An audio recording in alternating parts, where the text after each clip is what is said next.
Right, hello, how's it going? Happy New Year. Just thought I'd do a quick live one today. Not going to do much, just have a chat. Just boxed up a return to Virgin Media, my old router. So I stuck £145 on my account. They've already charged me 30. Well, they actually went through a credit agency for a lousy £26, which I should have been compensated and I never got. And that was gone through a credit agency, which they've stuck another £10 on to get the money. So, because they've done that, I've been trying to ring up the credit agency to explain what's been going on, but trying to get through to them is like fucking like impossible. So I might have to pay for that one, which I'm not too happy about.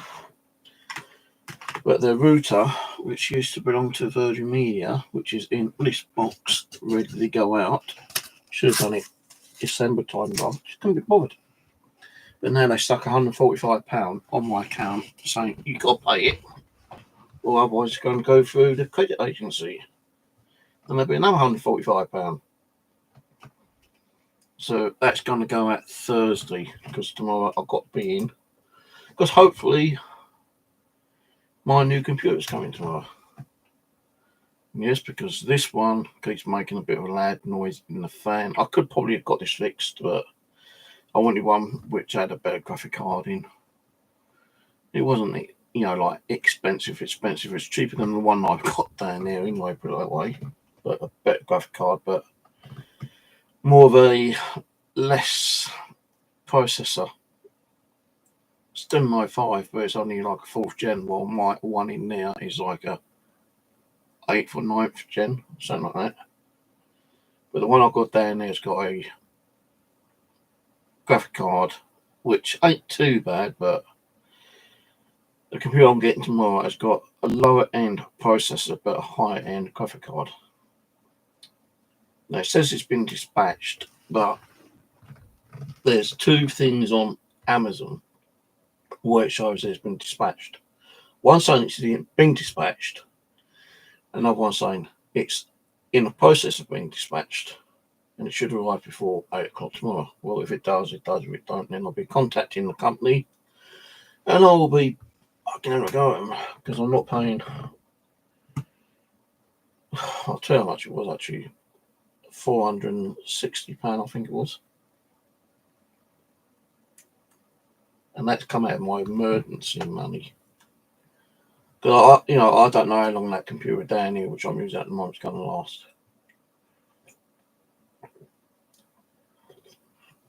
So I do have another one, a very older one, in the living room, which is slow as hell. So I've already been round to a computer shop to ask him how much it costs to fix this one. But what it needs in there is like a new fan, cleaned out, new thermal paste on the processor, and he said £60. So I could have had that done with £60, but the one in the living room is so fucking slow, it's unbelievable. So what I'm going to do is get this one, which I'm using, fixed a bit later. New fan in it, thermal paste changed over, good clean out. I might even get another fan for that one down there to be put and replaced. And he said like £60, so I'll probably do that, get him to do that for me. They won't be for a couple of weeks anyway. The new one will be in here. It doesn't even matter about the processor really, as long as it plays the games I'm playing at the moment, which I think it should do. If it doesn't, then it'll probably go back. Because what I class as a gaming computer, if it's not a gaming computer, there we are. So, Yeah, I did look on how old that computer is down there, actually. It's only about 2 years old. No, it still works, as I say, but it's one of the fans in there makes a hell of a racket. I've got to keep fucking banging the damn computer just to quieten it down. When it does quieten down, if you move it just a little bit, the fan will start making a hell of a noise again. I've actually tried taking it out, but the cable is tied up underneath the motherboard, and I don't want to be taking the motherboard off just to take the cable out. So much fucking bullshit with electronics nowadays. Anyway, I worked too well over the new year. I've had a few phone calls. I just couldn't be bothered to answer them, to be honest with you. I was mostly in bed trying to get myself a little bit better. I had stomach pains, I had backaches, I had headaches, my knees were hurting. I didn't really even go out. I went out once to do a bit of shopping, and that fucking enough killed me. The doctor did give me a form, which is over there somewhere, for me to go and get an X-ray on my knees again, because my knees are getting well bad. I can barely walk up and down them bloody stairs out in the hallway at the moment. It's so painful. And even when I'm sitting down, just sitting down for half an hour, my knees will start playing up. So as soon as they start hurting, I've got to get up and try to stretch my knees a little bit. Walk around for about 5 minutes, 10 minutes until my knees pain kind of like subsides a bit, so I can sit down again. Well, yeah, you gave me a form for a walk-in X-ray, because I had an X-ray on my knees years ago, and I've got these spores like underneath my kneecap. And I do have a letter which I found on my computer today, when I was actually transferring some document files over to an external hard drive, because when the new computer comes, I want to be able to put that back onto the main computer. So it's there, but at least I've got a backup of one.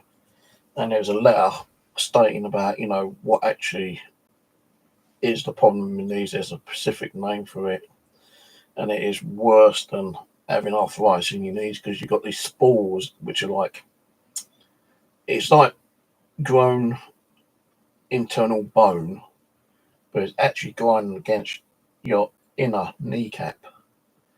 And while it's grinding, it's actually like running down your knee, the internal of your knee. It's wearing the bone of your kneecap down. Now, I spoke to the doctor about 2 weeks ago, actually, and he was saying, well, if you had an operation on your knees, there's two things that could happen. One, it could repair your knee, or two, it could bug you up. It could completely bug you up. You won't be able to walk on it. And he goes, look, the only way you would need to do is speak to a specialist, like a surgeon, and he would tell you what needs doing and how painful it might be. Because I'd have to if I was to have an operation on my knees, I wouldn't be able to come home that day. I'll probably be in there for about a week or two. So I've got to go through therapy and everything so I can start walking on my knee. And he goes, I don't think they would actually do both knees at the same time, but they probably do one. And if that works out okay, and your knee starts working, starts getting better, then they would probably do an operation on your other knee at a later date. Because what they would do is they cut my knee open, pull out the bone, and either replace it with a metal bone or a plastic bone or something like that. The whole kneecap, I think. I don't know. That's what he was saying anyway. So I'm not kind of looking forward to getting. All right, Mark. How are you doing, mate? I'm not too really in going to have an X-ray. Well, I've got to have an X-ray anyway, because it is getting worse. Even the doctor said, it's not going to heal up itself. It's going to get worse and worse and worse. There might be days where you suddenly get up and you can't get up. So it'd be worth having a chat with a professional knee surgeon and let him discuss in what's going to happen. And if I need an operation on the knees, I'll have to have an operation on the knees. But there has been a, on a rare occasion where people have had knee operations and it's bugging them up completely. They've not been able to walk.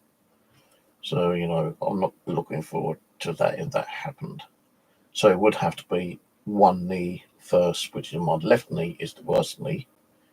And if that went okay, and I was able to go through therapy and be able to walk and not have all the pain and all that shit anymore, then I'd have my right knee done.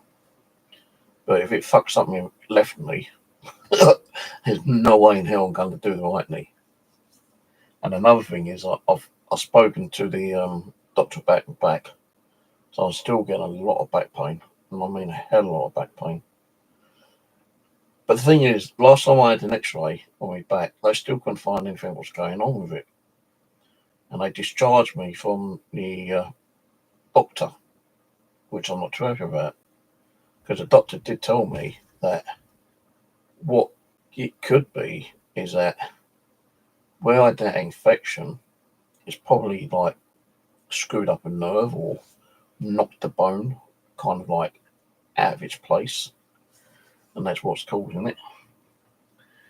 Hello, Angela. Happy New Year. So, I've been getting a lot of pain lately. Still getting headaches, chronic headaches, noise from upstairs. They're not too noisy, but they're still noisy, because when the renovators came, I should have told them to put fucking triple, quadruple matting down or something. Was that vinyl matting? Because you can hear them walking about and they ain't light-footed. They're very heavy-footed. So I can hear them at most times. Well, not most times.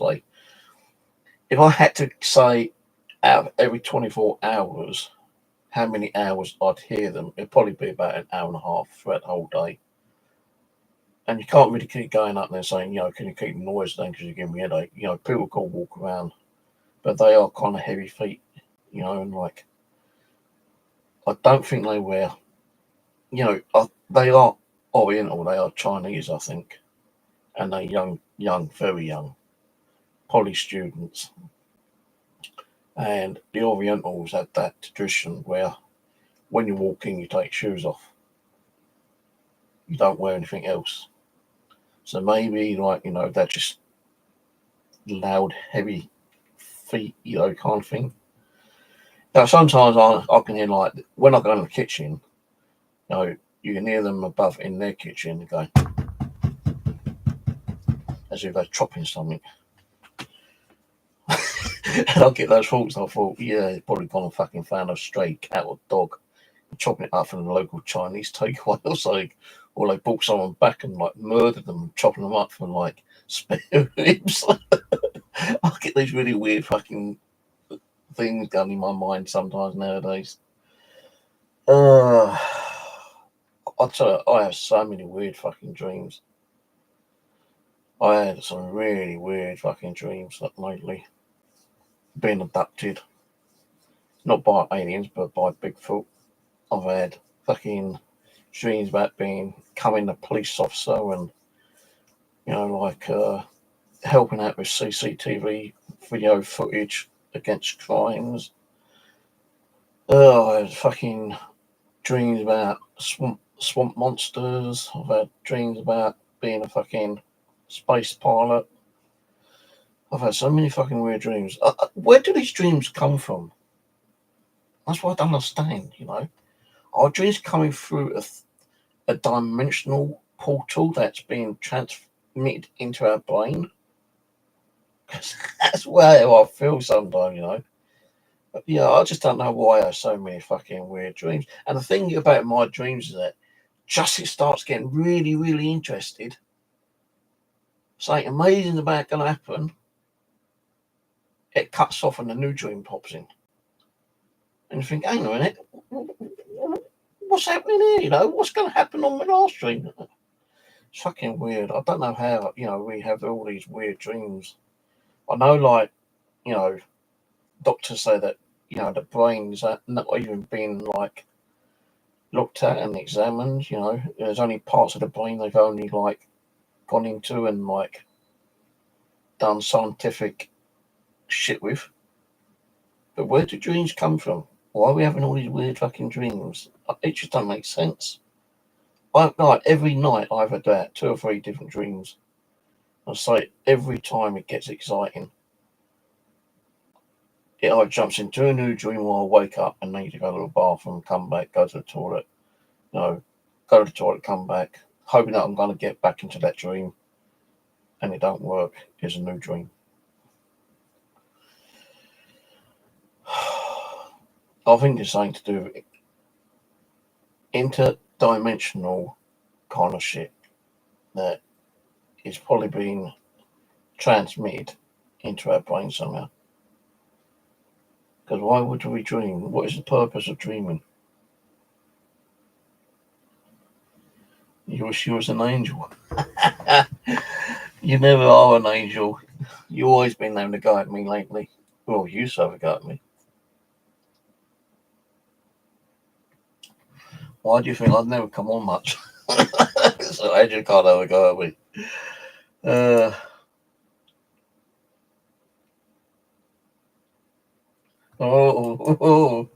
And did you give her that gratification? Was it gratification or whatever? I'll tell you, I've just not seriously, honestly, and truly, I've just used the last drop of milk. I was going to go out today, but I woke up and my back was killing me. I tried laying back. I took some ibuprofen, not ibuprofen. Doctor's given me a load, like 2 boxes. No shit, you can't buy these anywhere. You can only get them from the pharmacy. Paracetamol, right? And you get 100 tablets in each box. And I had 2 boxes. I've got that box there, and fuck knows where the other box has gone. Somewhere. So I keep going to Poundland and buying these ones, like 3 for £1.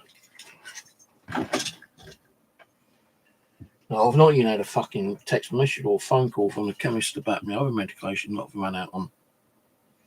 Because the last time I went to the doctors, well, not last time, it was a few weeks ago actually, the female doctor said that what she's going to do is give me prescribed medication for 2 months instead of me going there every month. So instead of me going there each month, she's done it for 2 months. But on 2 other medication, she didn't do. And I've run out on those ones. So I had to put a prescribed request prescription through their doctor's online prescription request fucking thing. And I did that last week, and I've not had no notification saying it's been done. Now, I don't know if yesterday was a bank holiday or not.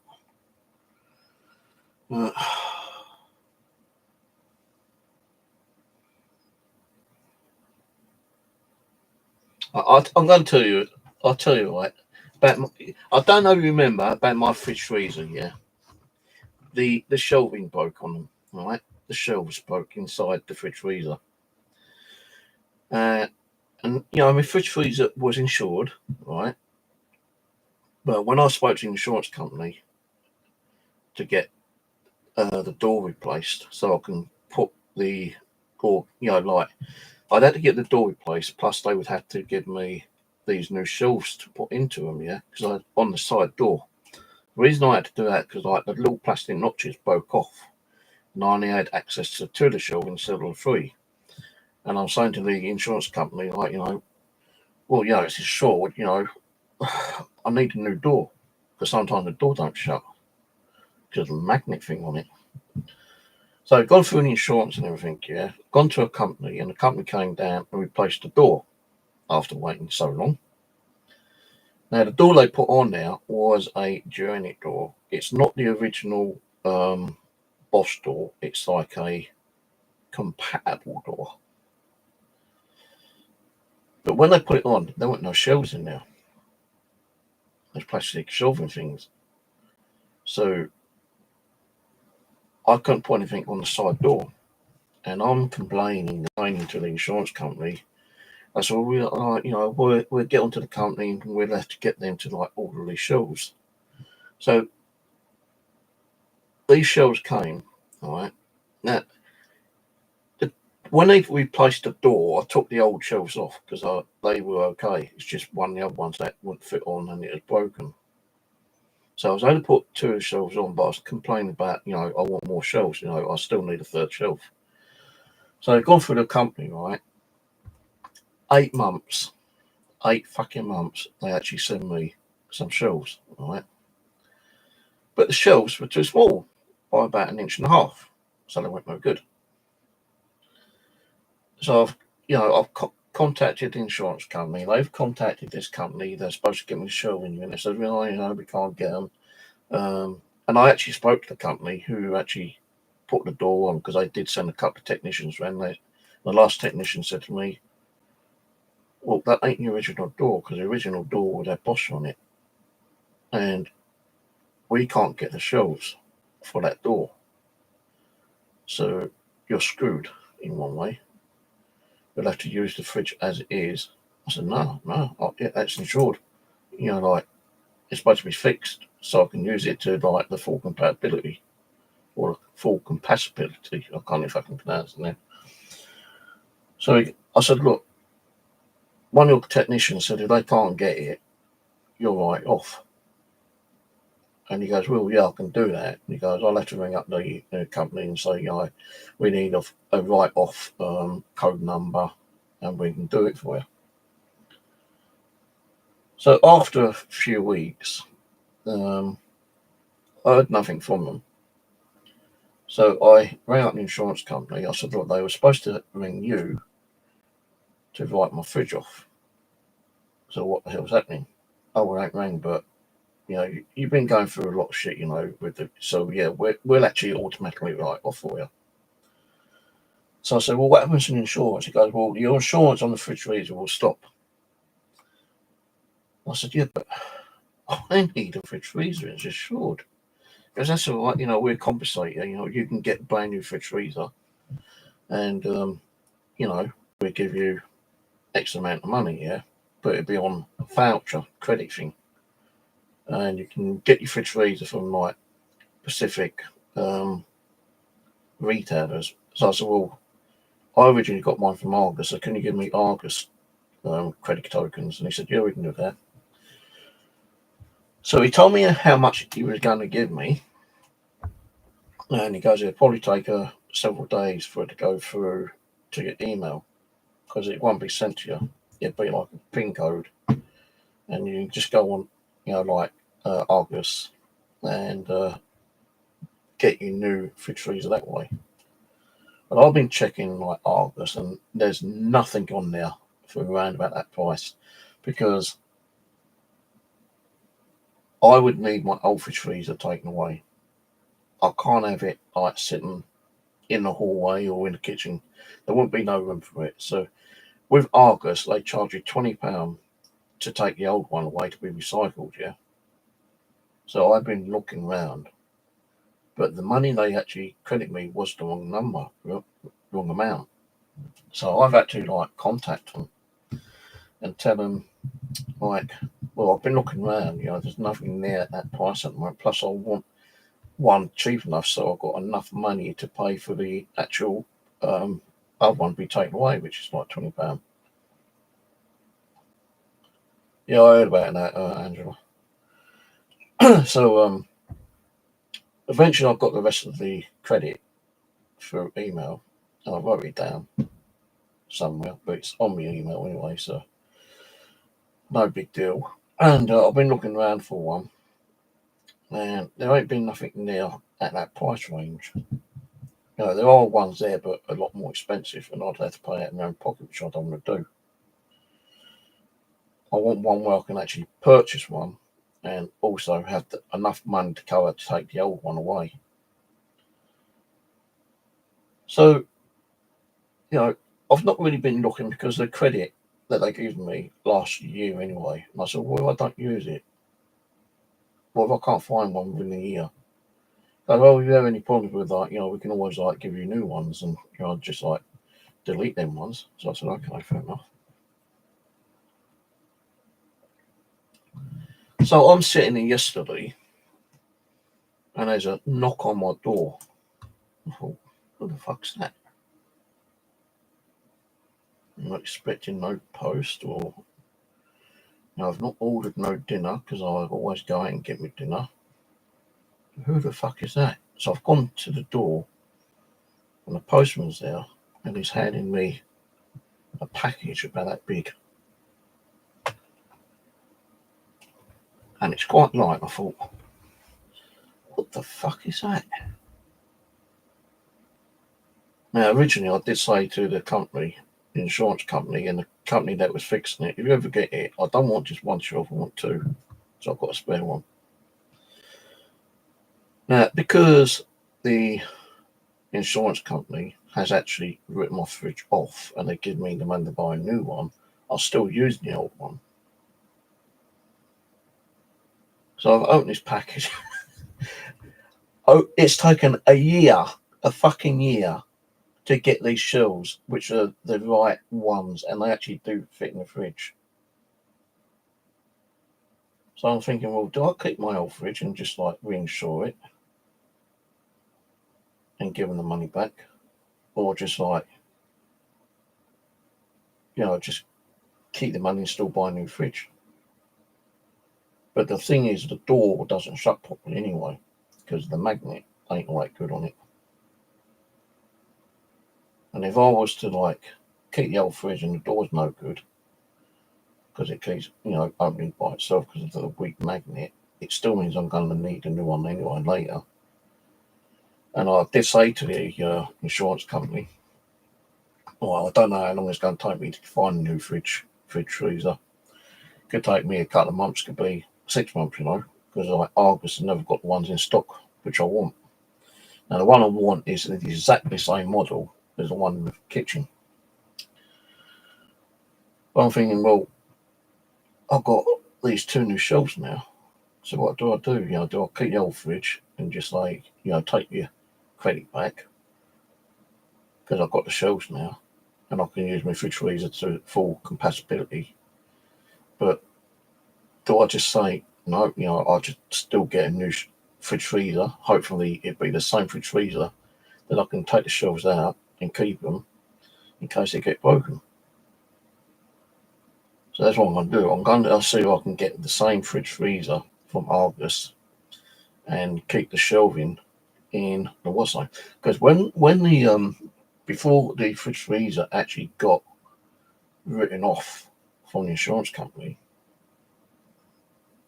me and a guy who worked for the insurance company was looking through not eBay, like looking through Google on companies that do replace shelving units, and we did actually find a company that done the exact ones, but those £50 each, just for a piece of fucking plastic, £50 each, and then the cost of the postage, and not only that, is a 6-week delivery time. So that's probably why it's taken so long for them to come through. But a year to get the replacements. So no, I'm going to look around on Argos and see if they've got one in stock, and if they have, I'll probably get a new one. But the thing is, I don't know, with new fridge freezers, when I take the old one, I've got stuff in the freezer still. I ain't got nowhere to put it. Some people say, like, if you stick in freezing cold water, it'd be okay for like 24 hours. But how long does it take for, when you put a new fridge freezer in, I believe that they say you have to have it turned on for 24 hours before you can put anything in it. I don't know. So I'm going to keep have a check up on that. I know I still got the credit to buy a new one, but it's not like going to be, £300-400 one because I didn't get that much. I'm not going to say how much I did get, but it wasn't £300, put it that way. It was quite a bit less than that, actually. Yeah, the cheapest fridge freezer on Amazon, please say Amazon, on Argus, cheapest one's like £200. And I don't like that one. They did have like the one similar, exactly like the one I've got in there, but those out of stock. So, I've not looked on Argus for a little while. So I'll have to double check and see if they got one. Because I think there's one similar to it, but a little bit more expensive. But then I wanted the money to actually pay for the old one to be taken away. Unless I paid out of my pocket. As it is, like, because they gave me 2 credits from the insurance company, if I do order one from Argus, I've got to ring up Argus to explain, like, well, I've got 2 credits. If I have to pay a little bit of cash for the old one to be taken away, I've got to find out how to add the cash on with the credits. They'll probably do it all automatically when I'm talking to them and telling them what code number, product code number that I want, if they've got it. I don't really want to be spending that more money, which I haven't really got. I should spend that on a new fucking computer because this one keeps playing up. This is only like 2 years old.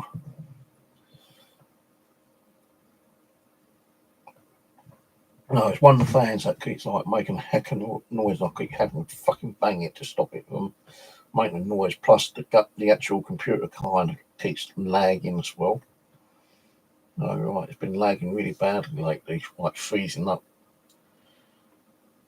I just had my internet guy come round.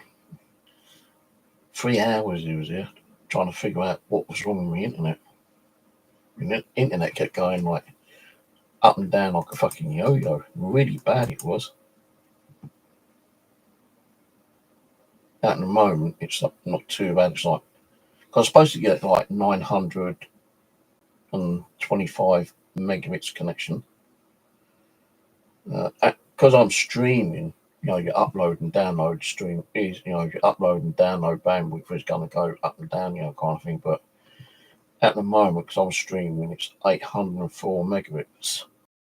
And the upload is 927.28. Yeah, so 804 megabit connection, 929.9 up speed. And my ping is 3 milliseconds, which ain't bad. But yeah, I had to have an engineer a fucking amount of times we had to like get the damn thing working. It kept going up and down, up and down, up and down. Oh, I'm not worried about my likes, fuck it. I even like my own fucking videos sometimes. Especially on my gaming one.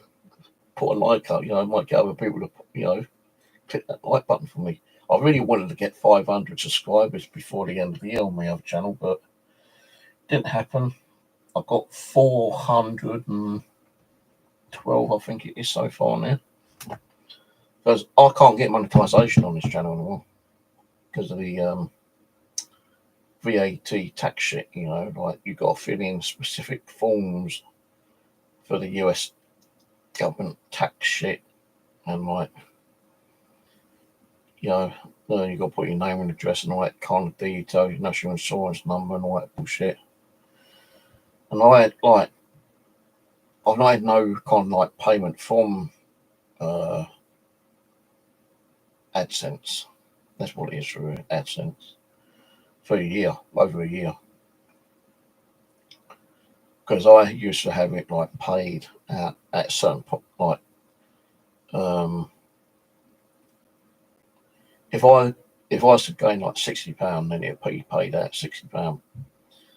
But because no one subscribes, or not so much subscribe, but donate, or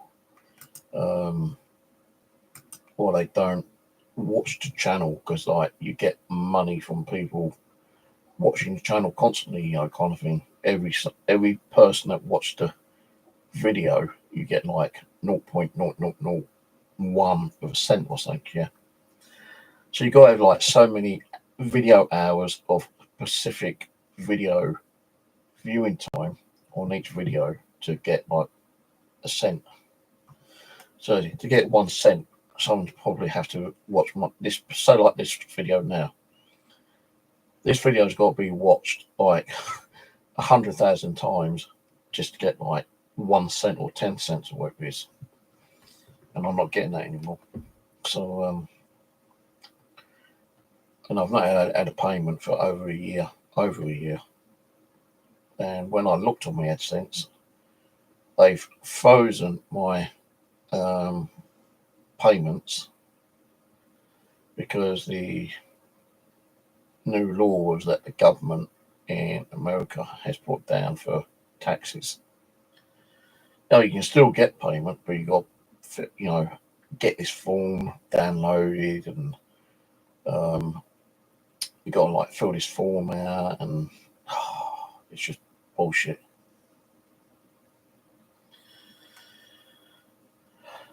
So yeah. So tomorrow, I can't really go out because I'm hoping that the new computer turn up. And if it does, if it don't, and I'll be trying to I did ring them up today, actually, the company, just to like clarify it's been dispatched and it's going to be here for like before 8 o'clock tomorrow. I'm not going to set it up tomorrow, I don't think. I'm just waiting for it to turn up, and I'll probably like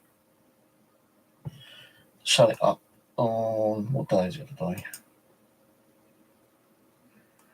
Tuesday. It's due tomorrow, so depending on what time it turns up, I probably won't take it out of the box until Thursday, and then like set it all up. And so I've got to like install stuff, like antivirus, system mechanic, advanced system care, Steam, couple of Steam games. I've got installed in Nevada drivers and all that shit, because it's got a 3050 graphic card in, but it's only an i5 4400 4th gen i5 processor. So the processor ain't really strong enough to play like all these high quality games, like what's it called, Revenants or something like that, and like the new Call of Duty, Black Ops and all that shit, because the processor won't handle it. I'm just playing like the old classic, well, not so much old classic games, because I play my games in on my PlayStation or my Xbox. So those high quality games, which takes a lot of memory and graphics, I'll play on the console. But I am playing like on my other channel, my gaming channel, playing Subsistence, which is like a kind of survival adventure kind of game. Go around hunting and looting and taking on like rogues and other hunter groups and stuff like that. So I've been playing that, and I've been doing a lot of like video capturing on that one, and just like if I do like 3 little episodes, which is about an hour long each day, then I'll record and save them, and then I'll upload one each day, because there might be days where I don't feel like doing any gaming, and I haven't done no gaming today anyway. So I've done it so like there's at least 10 video files already uploaded to YouTube, but not actually released to the public. They're all set on private at the moment. So if I wasn't going to do any games today, which I didn't do, at least there's videos I can release to the public from my backlog of the game. 1 video a day. And I noticed that with a Nevada app, it's called Nevada app. If you do Control Alt, you can actually record your video, save it, And sometimes, not all the time, but sometimes you can actually save it and upload it to 4K or 21K or whatever it is. Alright, and how's it going?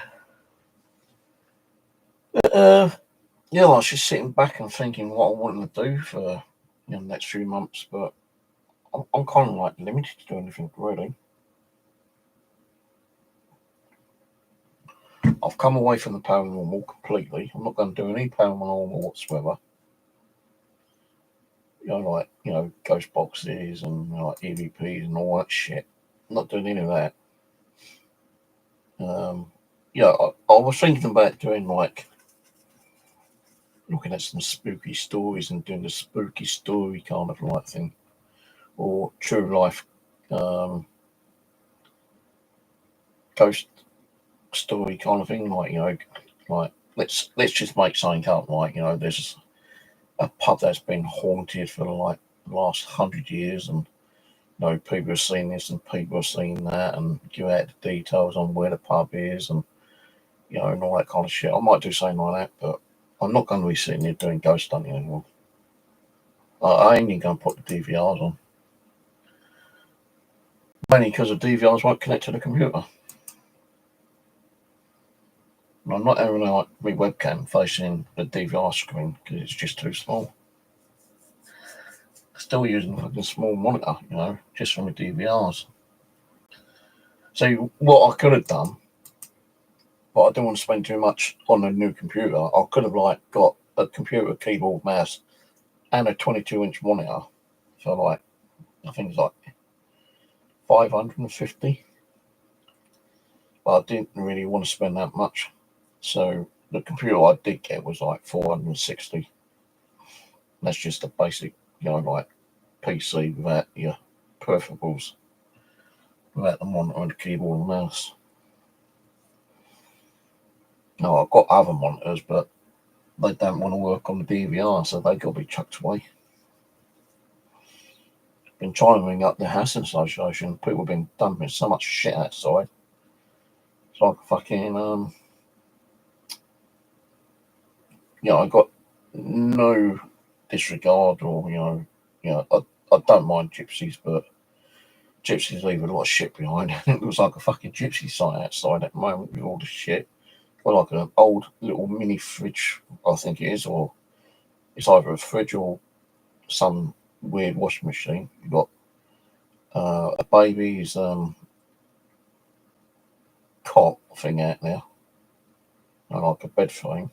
You got carpeting sprawled all over the place. You got baby cardboard, which is getting wet and damp and mouldy. I tried ringing up the Housing Association today, but I couldn't get through. I was on hold for about 20 minutes. I thought, fuck this.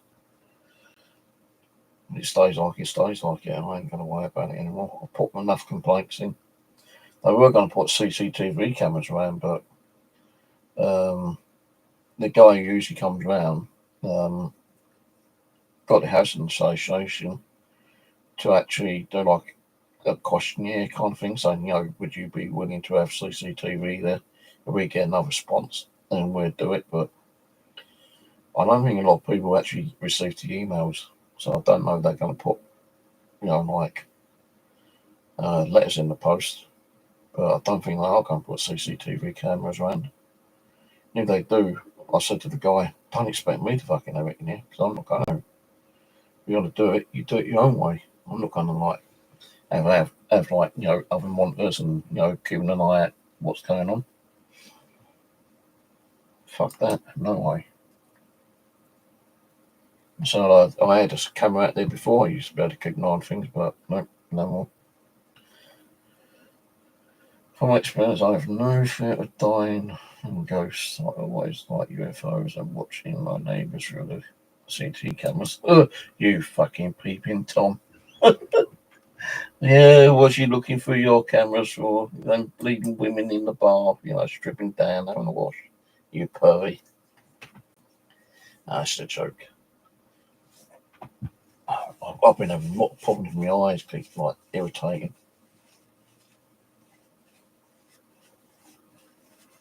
Shouldn't be really like rubbing it with tissue, but I've got eye wash, but that eye wash really stings my eyes, so I don't use it. I think what it is, it might be like, the eyelash that's getting in my eyes, that's causing it. Maybe I'll have to get someone who's got those eye tweezers and like make my eyelashes go up instead of going down into my eye.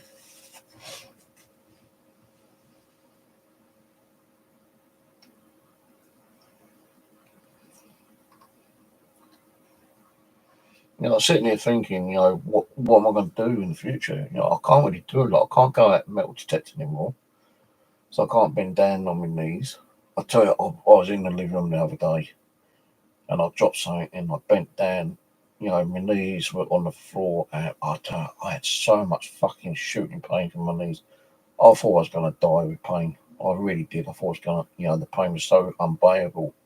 I thought I was going to fucking die. But I managed to get myself up. Took a couple of minutes to get up, but my knees were so fucking bad. So I can't go out metal detecting because I can't bend down and put my knees on the ground. Very hard for me to go out anyway because of my knees and my asthma. My asthma's been playing up a lot as well. When I go shopping, I've got to stop about 3 or 4 times. I'll take me inhaler if I remember it, but it's more like a pain in my knees and my back. And I'm carrying like a fucking bag, backpack full of food on my bag, on my back, and that's like fucking killing me. And I'm not going to be paying 10 quid for a taxi to bring me fucking shopping home. No way. I had to suffer with the pain to bring it home. When I get home, I'm like fucking sweating like a roasted pig, and I've got to like change my t-shirt every time.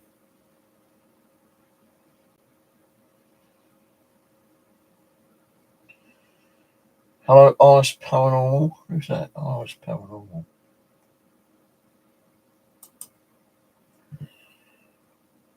Don't think I've heard of you before. Ice Paranormal.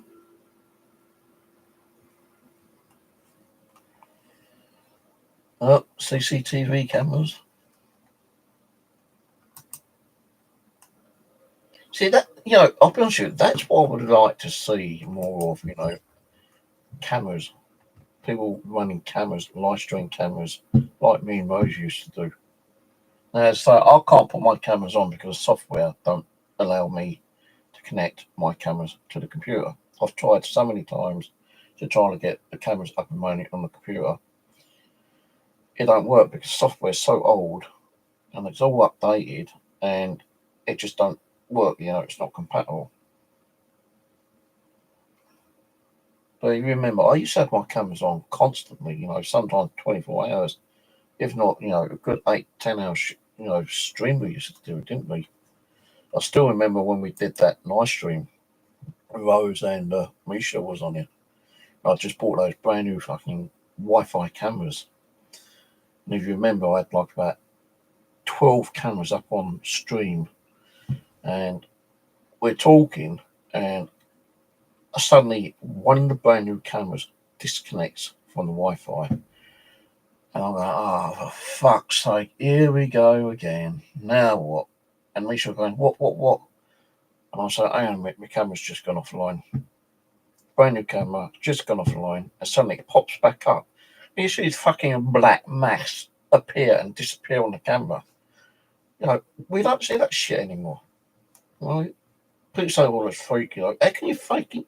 How can I fucking fake it when I'm sitting there, talking on a live webcam, with my cameras on, kind of shit. Something came through a different dimension, I'll tell you, man. Because I think we was talking about Sandra Bland, weren't we?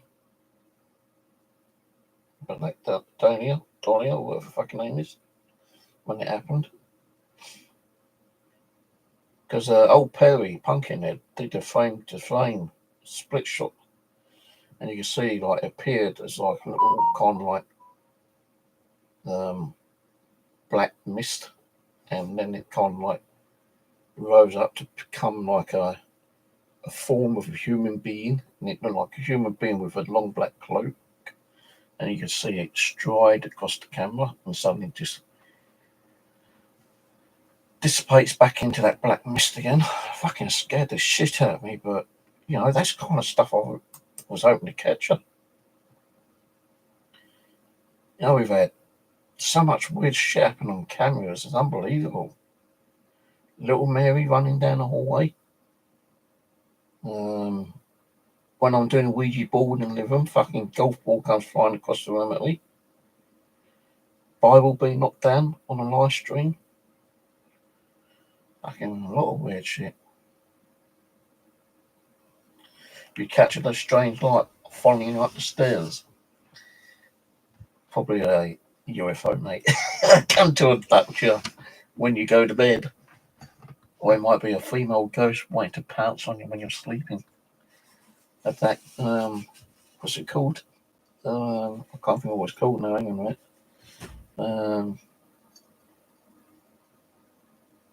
I can't remember what it's called now. You got the male and you got the female. I don't know. Cheers, Ian.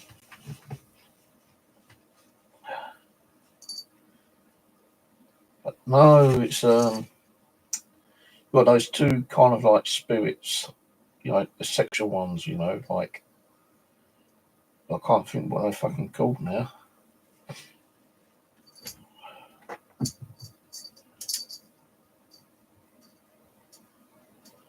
See, because I haven't done the paranormal for quite a long time now, I kind of forgot a lot of stuff.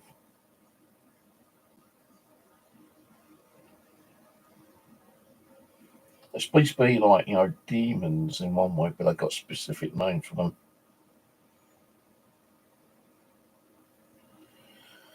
But I can't remember because my brain don't function as much as it used to. I'm sure I've got dementia. So I can't remember what I did yesterday, to be honest with you. Even today, like, you know, I was thinking about doing something, but I couldn't remember what I was thinking about doing.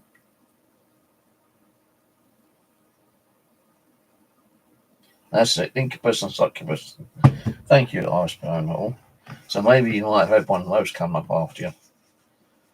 Because remember that time I told you, like, I was laying in bed and it felt like someone kissing me on the cheek. That could have been like a, I think, what one is it? A male's incubus and a female succubus. Oh, I can't remember.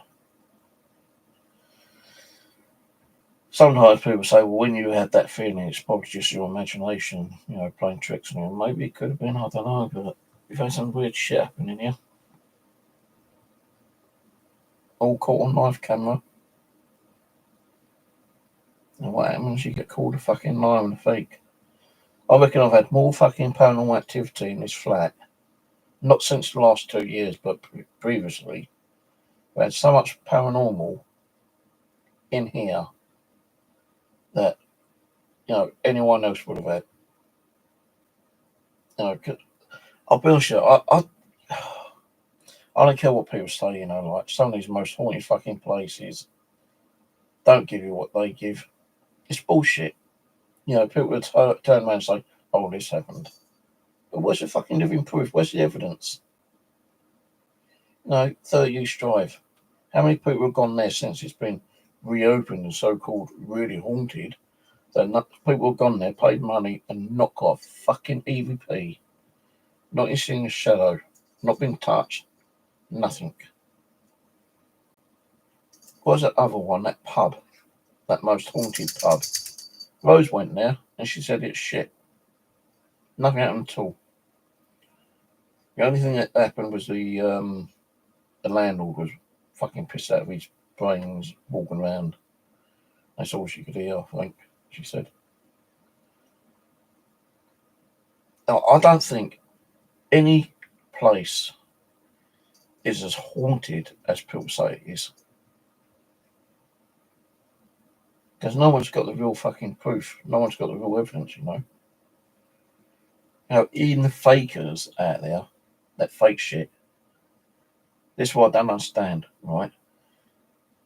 If you're into ghost hunting and you want to learn about ghost hunting, yeah, you're going to watch people who have the real true experiences and have video evidence, EVP evidence, or even photos. All right, photos can be pareidolia. You might think you can see something in a photo when there isn't nothing there. And I've caught stuff on photo where people say, I can't see it, and other people can see, kind of thing. And I've not even said what it is. Oh, yeah, you can see like someone striding, all dressed in black.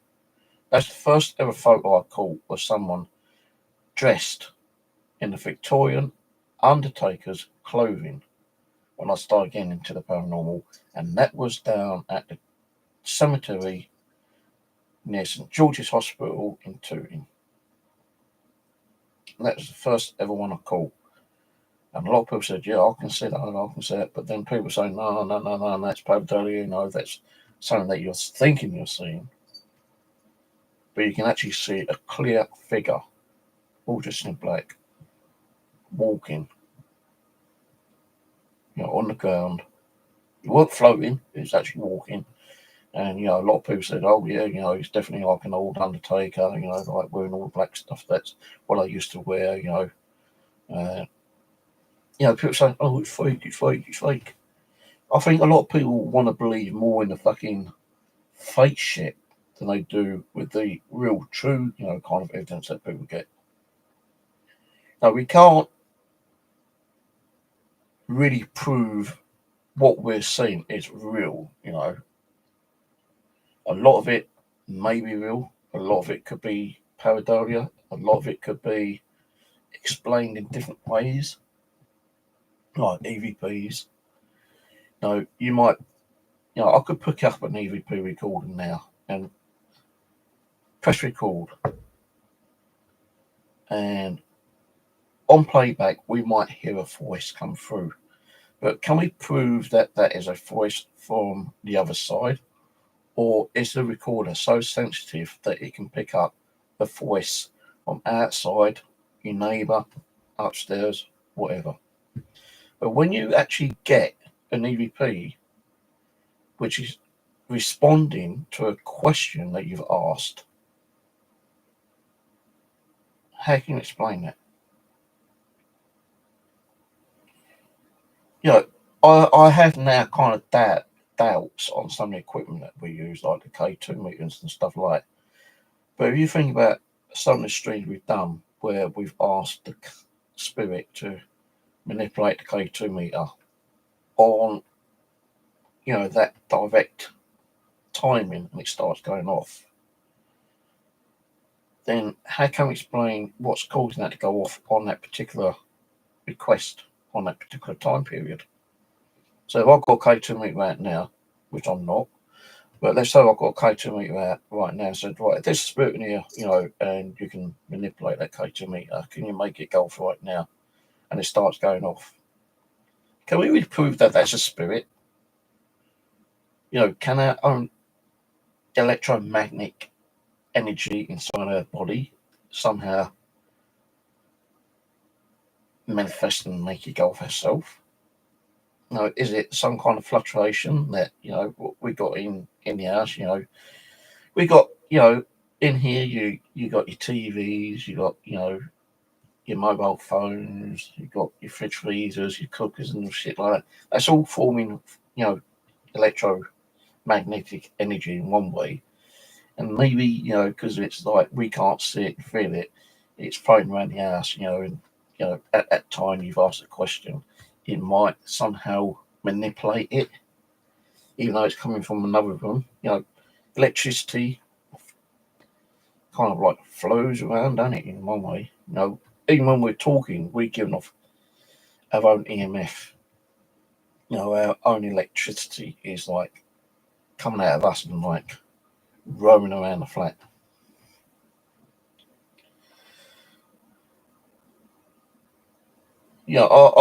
I agree there. There's so much fakery out there. It's unbelievable. I've caught people out. Yeah, I've caught people out, and like they don't like it. When you catch them out, and you say, "Oh, that's bullshit," they ain't there. you're sitting in your fucking like little car or something, and like and like you saying this and saying that, and it's all just bullshit. They don't like to be called out, do they? Eh? And you can prove that they've like faked it, and when they come, because people like start leaving the channel, they come back and say, "Oh, sorry, yeah, we did fake it because like we weren't getting the views and like the responses and like it's more of a joke kind of thing. We just wanted people to believe it." Now, there's been a few channels out there that's done that shit, faked a lot of stuff, and then people realise and start calling them out and saying, "You're a liar, you're fake, you're full of bullshit." We're not coming to watch your stream anymore. And because they start losing views and subscribers, they come back and say, "Oh, we're very sorry. We should have done it in the first place. Please come back. We won't do it again." 6 months later, they start faking shit again. I could mention about a dozen fucking channels out there, yeah, but I won't because I don't start the drama. But yeah, we've caught a lot of people out. But when we actually catch something, yeah, like me and Mose, Pumpkin, um, there's so many channels out there which have caught so much evidence, and we've kind of shared that evidence with each other, and we, people out there viewing. When we got that evidence, people call us a fucking liar. We're the cheats, we're the fakers. Because I think a lot of people would rather believe in the fake shit. Because if they watch something what was like, kind of like spooky, scary, they see like a ghost appear behind me, that ain't going to happen, I don't think. Touch wood. Wouldn't really give a shit if it did or not, kind of thing. But let's say like, something happened now. I'll probably be called a liar or a fake, kind of shit. And I have been called a liar and a fake.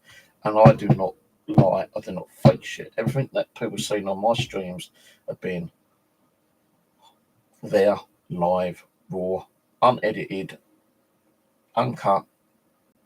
You see what you see, kind of thing. You can't.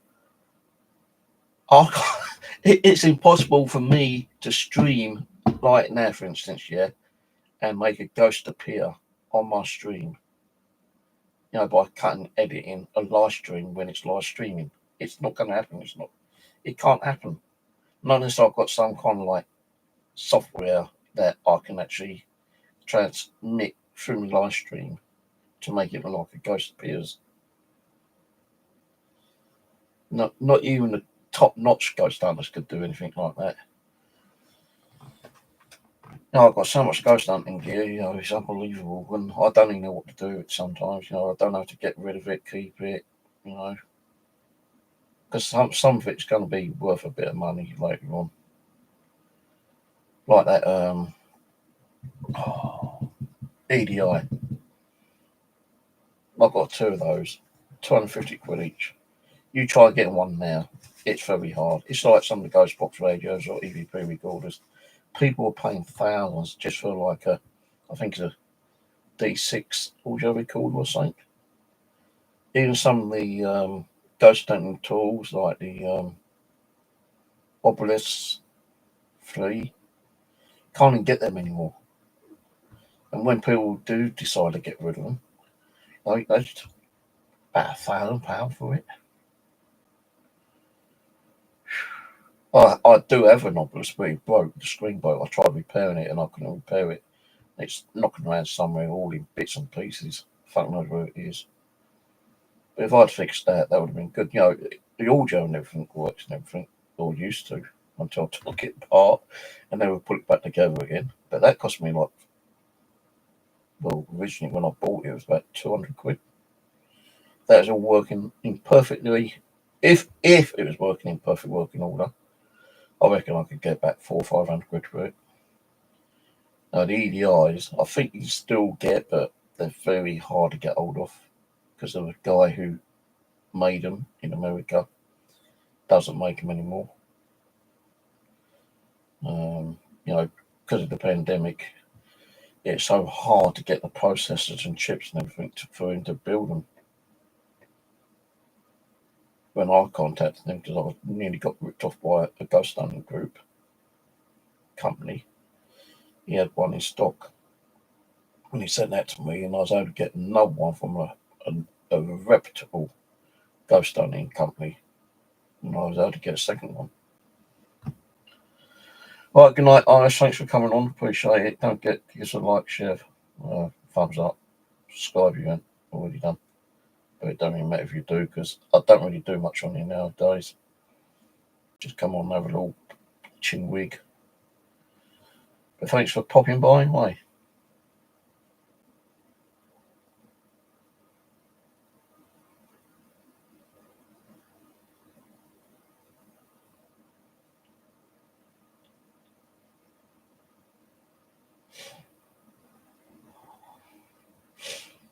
Yeah, like, you know, I'll be honest with you, like, I have now got doubts on, you know, some of the equipment I've used. You know, what made the K2 meter go off? You know, what makes any EMF meter go off? You know, on a direct response as well. You know, I'm not saying it ain't a ghost, you know, it could be a spirit trying to communicate with us, but there's so many types of EMF floating around out there, you know. It could just be a flutter of EMF that's causing the K2 meter or any other EMF meter to go off. You know, I've got about 6, 7 different EMF meters. But the weirdest thing, though, is like on one of the videos in the living room, you know, the K2 meters were going crazy. And I said, hey guys, I'm going to go in the living room, turn them off, and I'm going to ask the spirit to like light them both up at the same time. And I've gone in now, I've turned them off, turned them back on. There's not even pulsating, they're really lighting up. But as soon as I asked them to light them both up at the same time, they both lit up and they both went red, you know, as if they were going to explode, both at the same time. So was that a spirit? You know, it's possible. I'm not saying it wasn't, but it happened on direct, you know, direct response. Why was I in the living room doing that Ouija board that time? And there was a golf ball on the side near the living room door, and it came flying over at me. And I went, you know, I found the golf ball. It kind of scared me a little bit, you know, for that to fly over at me. But I picked it up and I went over to the shelf where it was originally. And I tried debunking that. You know, I tapped on the table, it wouldn't fall off. It might roll a little bit. Even when I flicked it on the floor, it only bounced twice. It didn't fly over like it did. So yeah, you know, I've had some weird experiences in here, but you know, I've never really like hit it like some people. You know, oh, you know, some people like being in the newspapers and you know, documentaries and shit like that. The only thing I've ever been in is like the local newspaper about the high EMF in that park over there. And that was in the Guardian, and that was like 7, 8 years ago.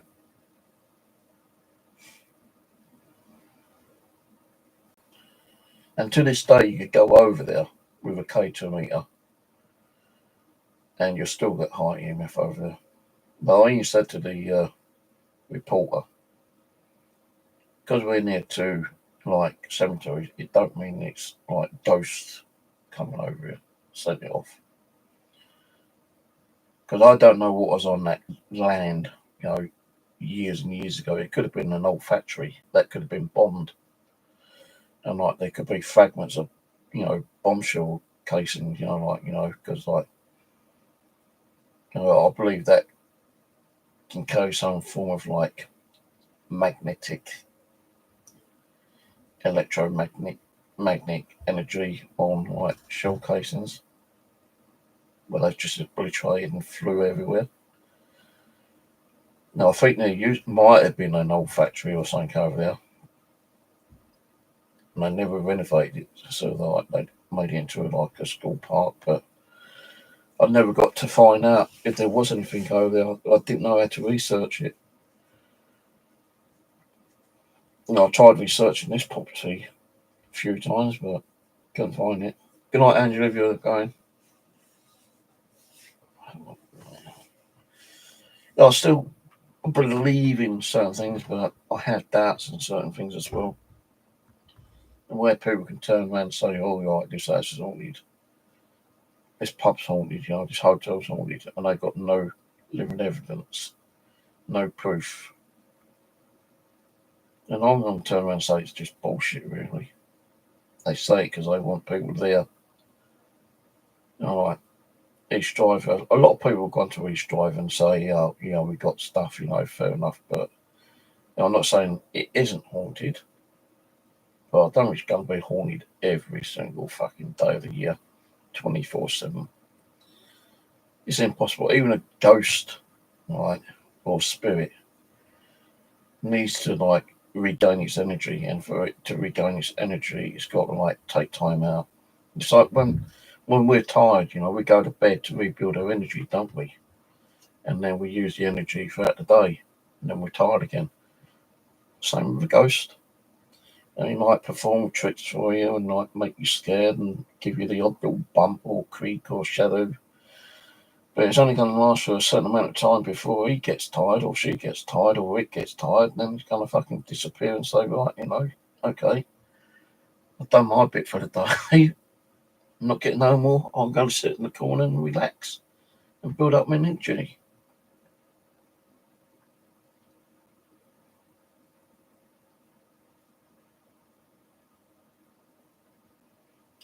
So even since when I was a kid, I've always feared, I used to fear the dark. Walking down Tarkin Lane, especially on a school day coming home, and in the morning, because it still used to be dark at 7 o'clock in the morning. And from where I lived, Tarkin Lane, from my house to Tarkin Lane was about a 3-4 minute walk. Then Tarkin Lane, which is still there, used to be very dark, overgrown trees, and you got a little roadway, got dirt road track, and then you got as you're going down the road, you got houses here, then you got a footpath going past your houses, then you got shrubbery and trees there, and then you got a dirt road. Yeah, during the kind of dark hours, it used to be very dark and spooky then, yeah. I mean, very dark and spooky. And sometimes I didn't like coming home through that way. I used to come home on a bus, wait for the next bus from where the school was. Because where the school was, we had to walk up this massive hill. And you can either walk through this shortcut anyway, that's was fucking dark and spooky as well. Or you could walk past there and go further up near to the common and jump on the bus. And I sometimes, not all the times, but sometimes, if I had a little bit of money, or if I knew my dad was going to be on that bus, because my dad used to drive those buses at that time, I would just jump on a bus and I'd go past Tarkin Lane and go home the longer way round. Sometimes I'd actually jump the fence of the school, the primary school, run through the school grounds and then jump over the other fence. Or if I didn't have the money and I just wanted to go quick, I'd go through Tarkin Lane, and I'd tell you, that is fucking dark and spooky. Same with that shortcut near the school. That was dark and spooky, and I didn't really like it. Mainly because, at that particular time, there was a mental hospital near to us as well, and those sirens used to go off quite a lot because patients keep escaping, and you don't know, they could be prowling in these alleyways, footpaths, hiding in trees, ready to pounce out on you. So that kind of I didn't really like living down there, to be honest with you. Always had something with the darkness. And I never used to like going in woods. or commons at night until I fought my fear, and then as you know, when I built my bushcraft camp, which I've not been up for there for over a year now, I still need to go up there because I've got a wildlife came up there. I need to get the memory card and change the batteries before they start leaking and fuck up the wildlife camp. But after building that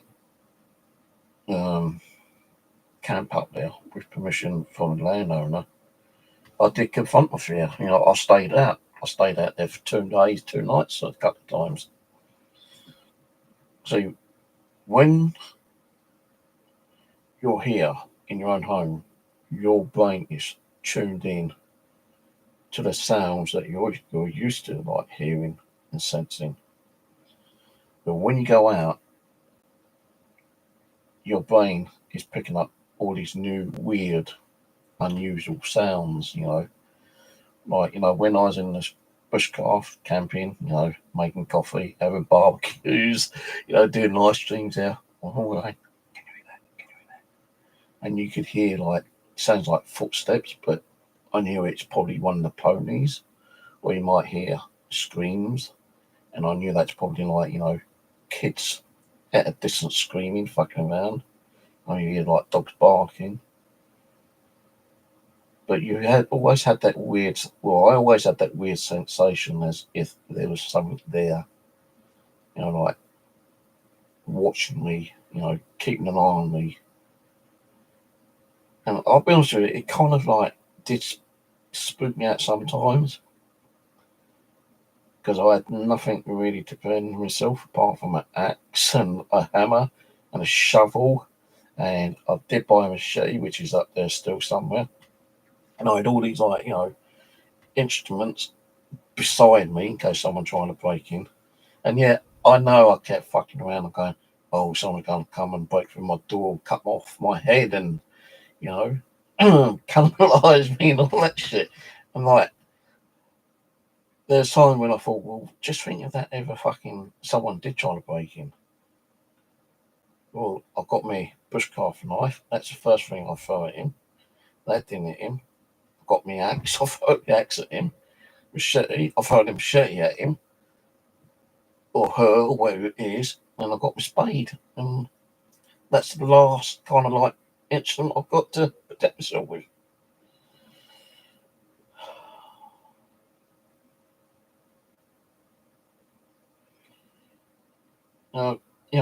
When I left school, I used to work in a injection molding factory.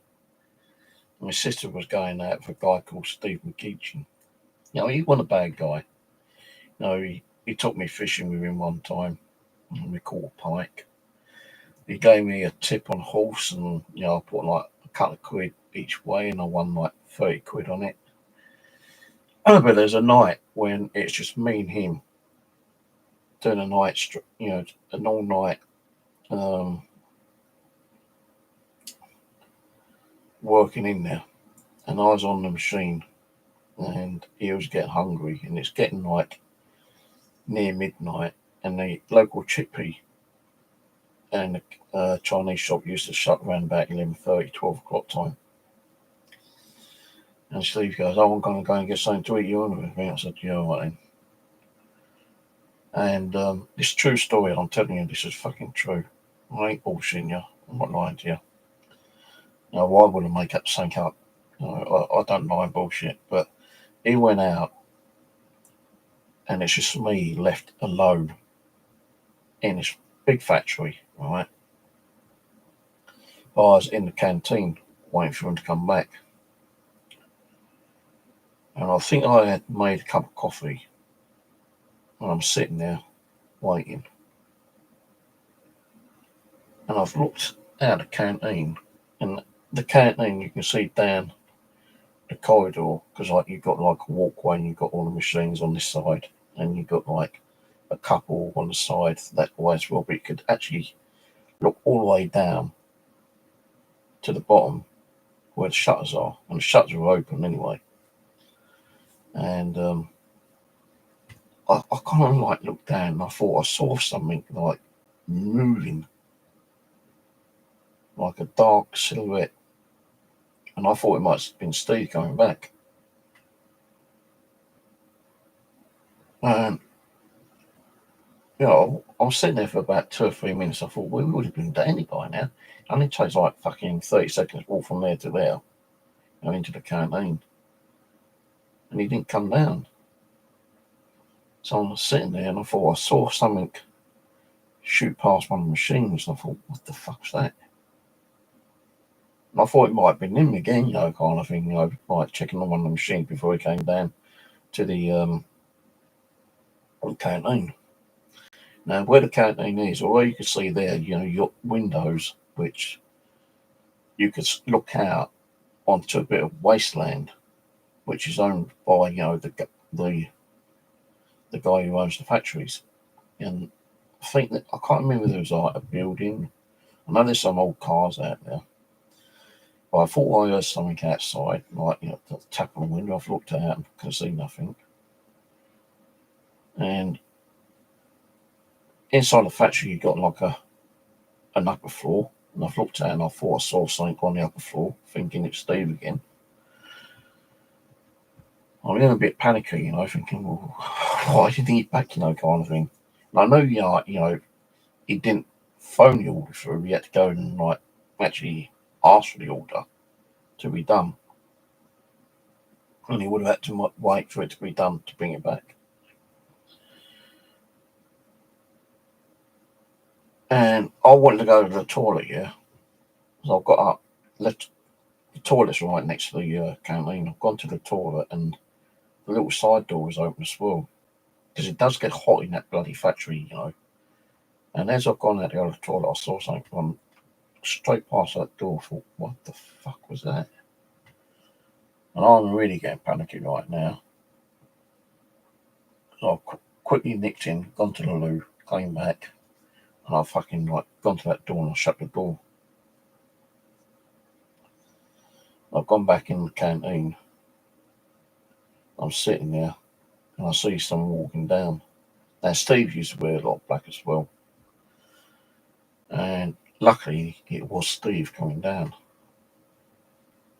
So he's come down and I've looked at him and he goes, what? I said, have you been fucking around? He goes, what do you mean? I said, well, a couple of times I've seen it looked like a dark figure run across there, run past that doorway, and I'm sure I thought I saw you up on that walkway up there. He goes, no. He goes, you just fucking saw me coming down. Why would I fuck around, Spend more time fucking around, trying to spook you out. The food's going to get cold, innit? And the food was, quite hot. So something's fucking going on. So he's gone out, he's put his food on the table. He's checked all the way around the factory in case someone might have broken in or someone fucking around. He didn't find no one there at all. No one. He even checked out the back. Couldn't see no one at all.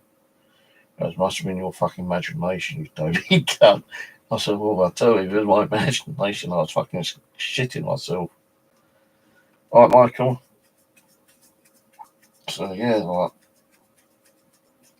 I didn't really believe in ghosts then, to be honest with you. I've had some weird occurrences happen,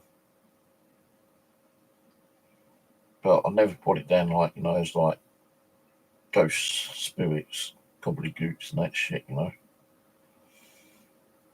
Yeah, it all mainly happened after my dad died. Because when I was at the hospital when my dad died, it's just me and my sister. And as you know, my dad died of dementia and Alzheimer's disease, and they starved him for over a week because my stepmom had requested the nurses not to feed him because he wasn't keeping it down. He was on a drip. And my sister Sandra at the time, who was there with me, goes, I've got to go and make sure the kids are okay, feed them. I'll be back in about an hour and a half, 2 hours.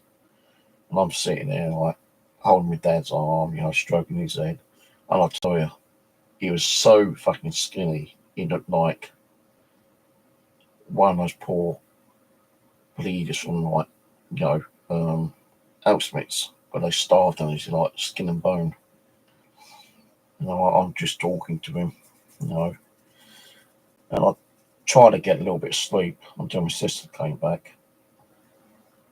But I kept saying to him, Dad, if you ever want to come and pay me a visit, come and pay me a visit.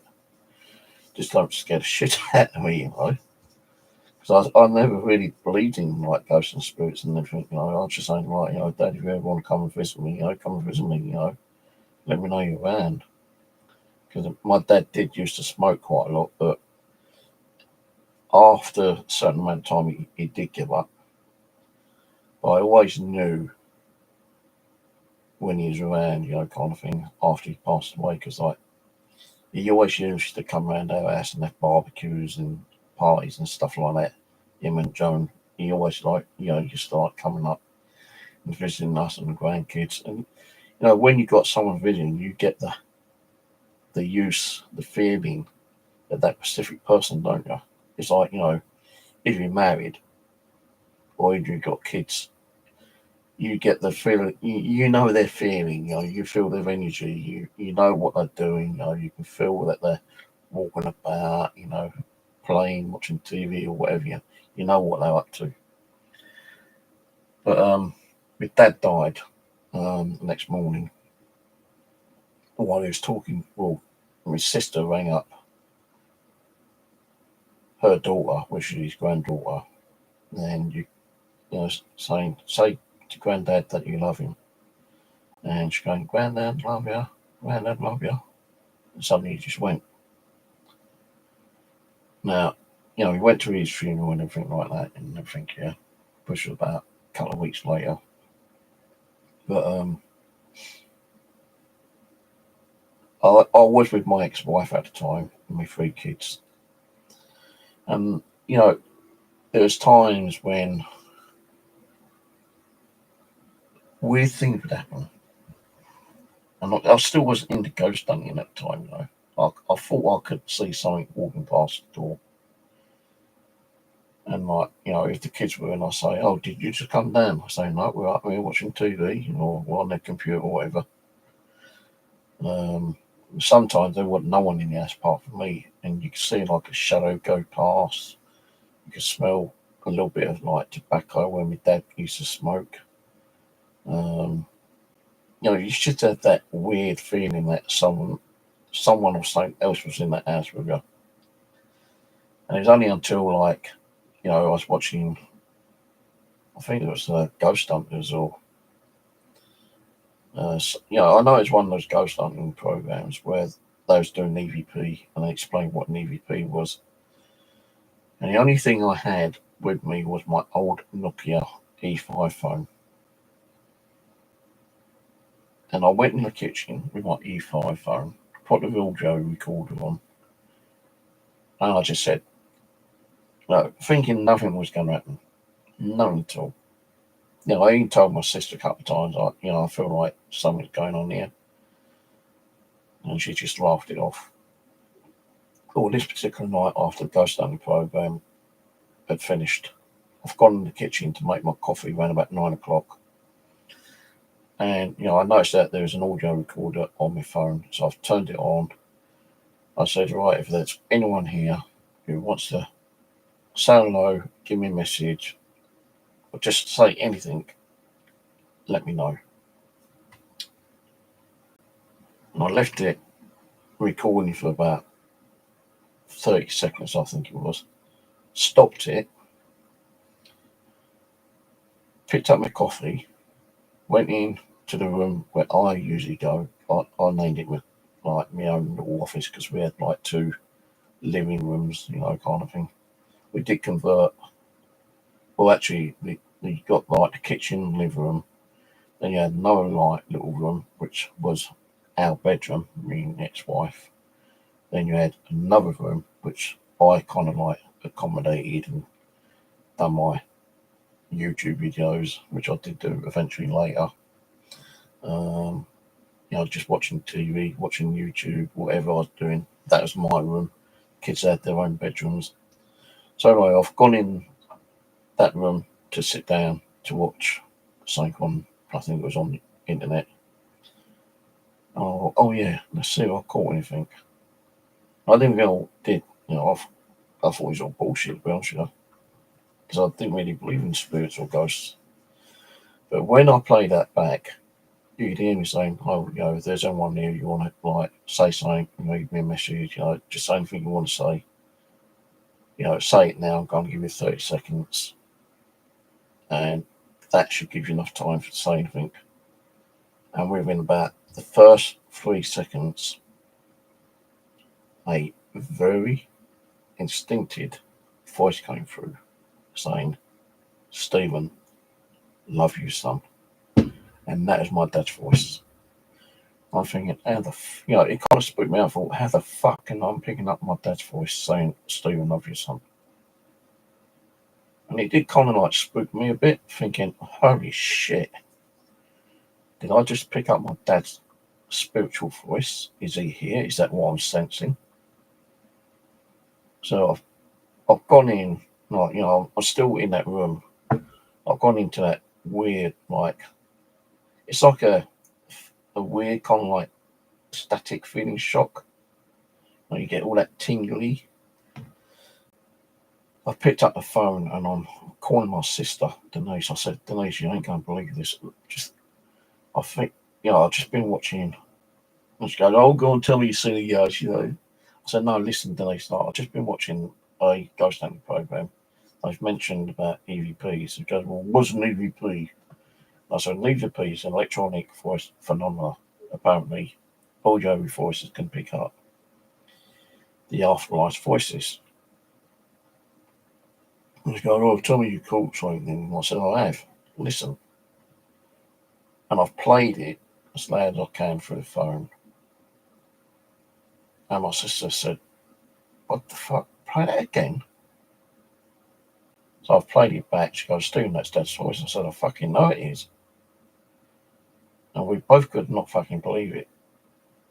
Me picking up my dad's dead voice. And that's what got me into the ghost hunting. I just wanted to find out how the heck I can pick up my dad's voice after he's, dead and buried, kind of thing. So I'm watching all the fucking videos I can find on ghost hunting on YouTube and on TV. I'm kind of researching on what equipment I need to go out doing ghost hunting. And the first thing I ever picked up was a digital camera. And I used to walk the streets at night. I used to creep out at night time when everyone was asleep. I used to take my camera, taking pictures, and I was getting all these orbs floating around. Red, blue, purple, fucking yellow, white. I researched that, and they said that they are possibly orbs of the afterlife. And each colour gives a kind of description on what that spirit is like. Now, the black ones, if you picked up a black one, it's supposed to be like an evil, demonic. Certain ones are like, certain colourful ones are like, good spirits, angelic spirits, all that kind of shit. I thought, well, where else can I go to take, any photos? And then I went down to, I thought, I'll go and visit a cemetery. Night and night, day. So there's no way I'm fucking staying in a cemetery at night. And I went down to Tooting. St George's Hospital's got two big cemeteries. I went to the one at the back, St George's. And the first hour, I caught a few EVPs. And I was near the monument, the Second World War II monument of a British soldier. And I'm just taking random photos. Just random photos. Come home. And over in the back, I've caught this picture of an image of a gentleman, all in black, long black cloak, and it looked like he had like an Undertaker's hat. No, the wrestler, the Undertaker. He had one of those kind of like weird Western hat things, yeah. And I couldn't believe it. I uploaded to Facebook, And people said, yeah, you call like a ghost there. Some people said, oh, it's a pareidolia, you know, kind of thing. I won't say who mentioned that word, but, you know, I actually had done a upload on the printer, and I did a print out of it,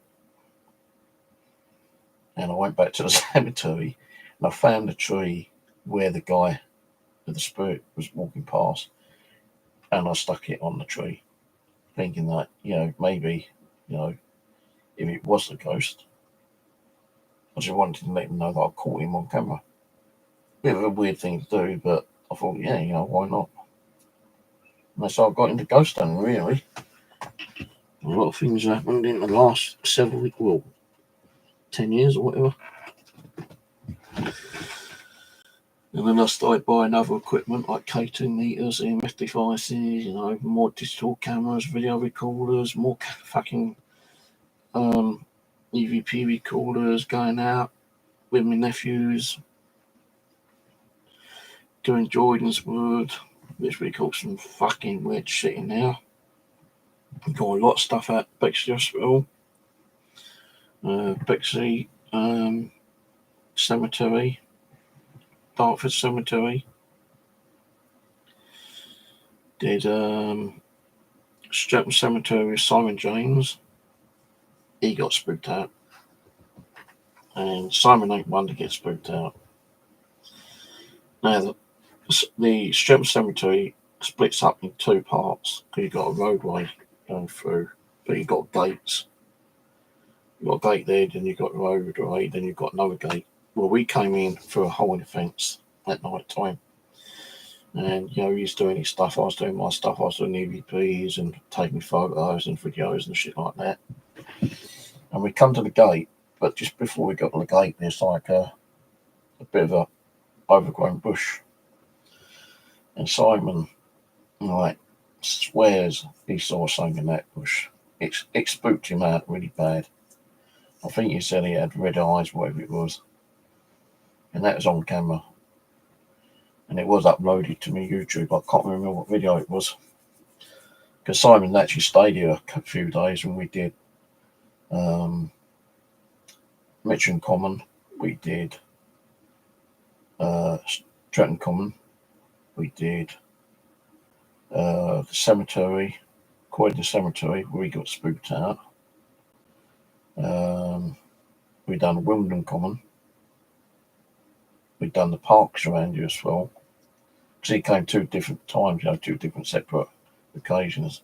And both times we went out and done stuff. And the only reason Simon don't really do any ghost hunting now because he's got a family. He don't want his family to be affected by, you know, like ghosts and ghouls and gobbledygooks and demons and all that shit, which I don't blame him.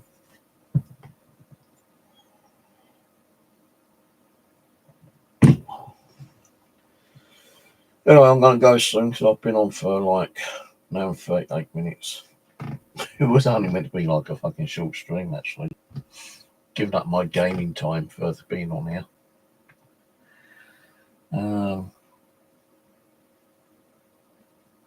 Yeah, like, my living room was the most crazy place in this flat. You know, we had a lot more in the living room than anything else. Because when I moved in here, as I kept saying, like, this place was a shell. Nothing in this place, completely empty. And always had my feelings about that living room. And Jonathan Garthway came down and gave me a weird ghost box, which he could only decipher. No one else could. I still great. And he said that there's a spirit in there that's a bit pissed off because I've moved in to his, like, domain. And he did stay here for quite a long time. You know, we had to, like, give him some kind of condition saying, like, I won't go in there as long as you don't, like, freak me out, causing, you know, do things to me. Some kind of terms and conditions saying that he could stay here if he doesn't freak me out, you know. And I'd only go in there when I need to. But over the years, we started going in there a lot more, although I still got freaked out and done a lot of ghost hunting stuff in there.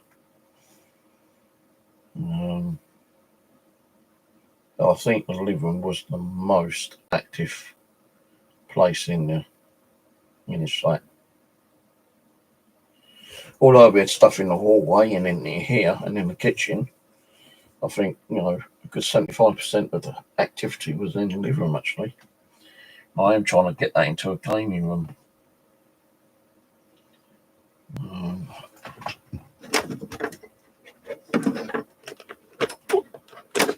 I can't really pull it down, but my camera's stuck. Put that camera there. Where is it? This one here is the living room. And I am trying to get that into a gaming room. I've got me PlayStation 5 and Xbox X in there at the moment. But I do have my PlayStation 4 and Xbox One in here. So when I do any gaming, if I don't do any gaming on PC, I'll do it on there.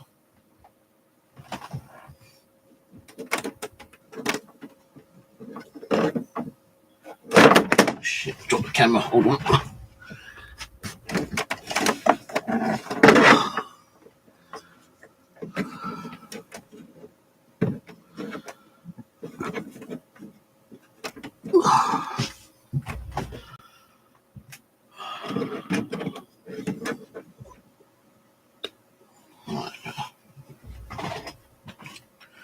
Because of all the hate and bullshit and the drama that went on, as you know, that's what caused me to come away from the paranormal, because it did stop the activity. It seemed like the spirits didn't want to see the way I've been treated, and I just didn't have the feeling for it anymore. I didn't. People expected me to try to get any spirit in here to perform circus tricks for them, which I told them ain't gonna happen.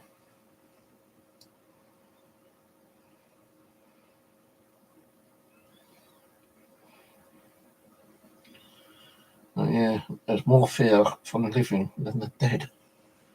I've heard a story that so-called ghost has actually killed living people, which I do not think is possible. They might, scare them to death, but they can't actually physically, kill you. The fear can probably kill you. If you lived in a specific house which is very haunted and you're just getting activity constantly, I think the fear could kill you. But a ghost, no. What pisses me off, right, is also about, demons.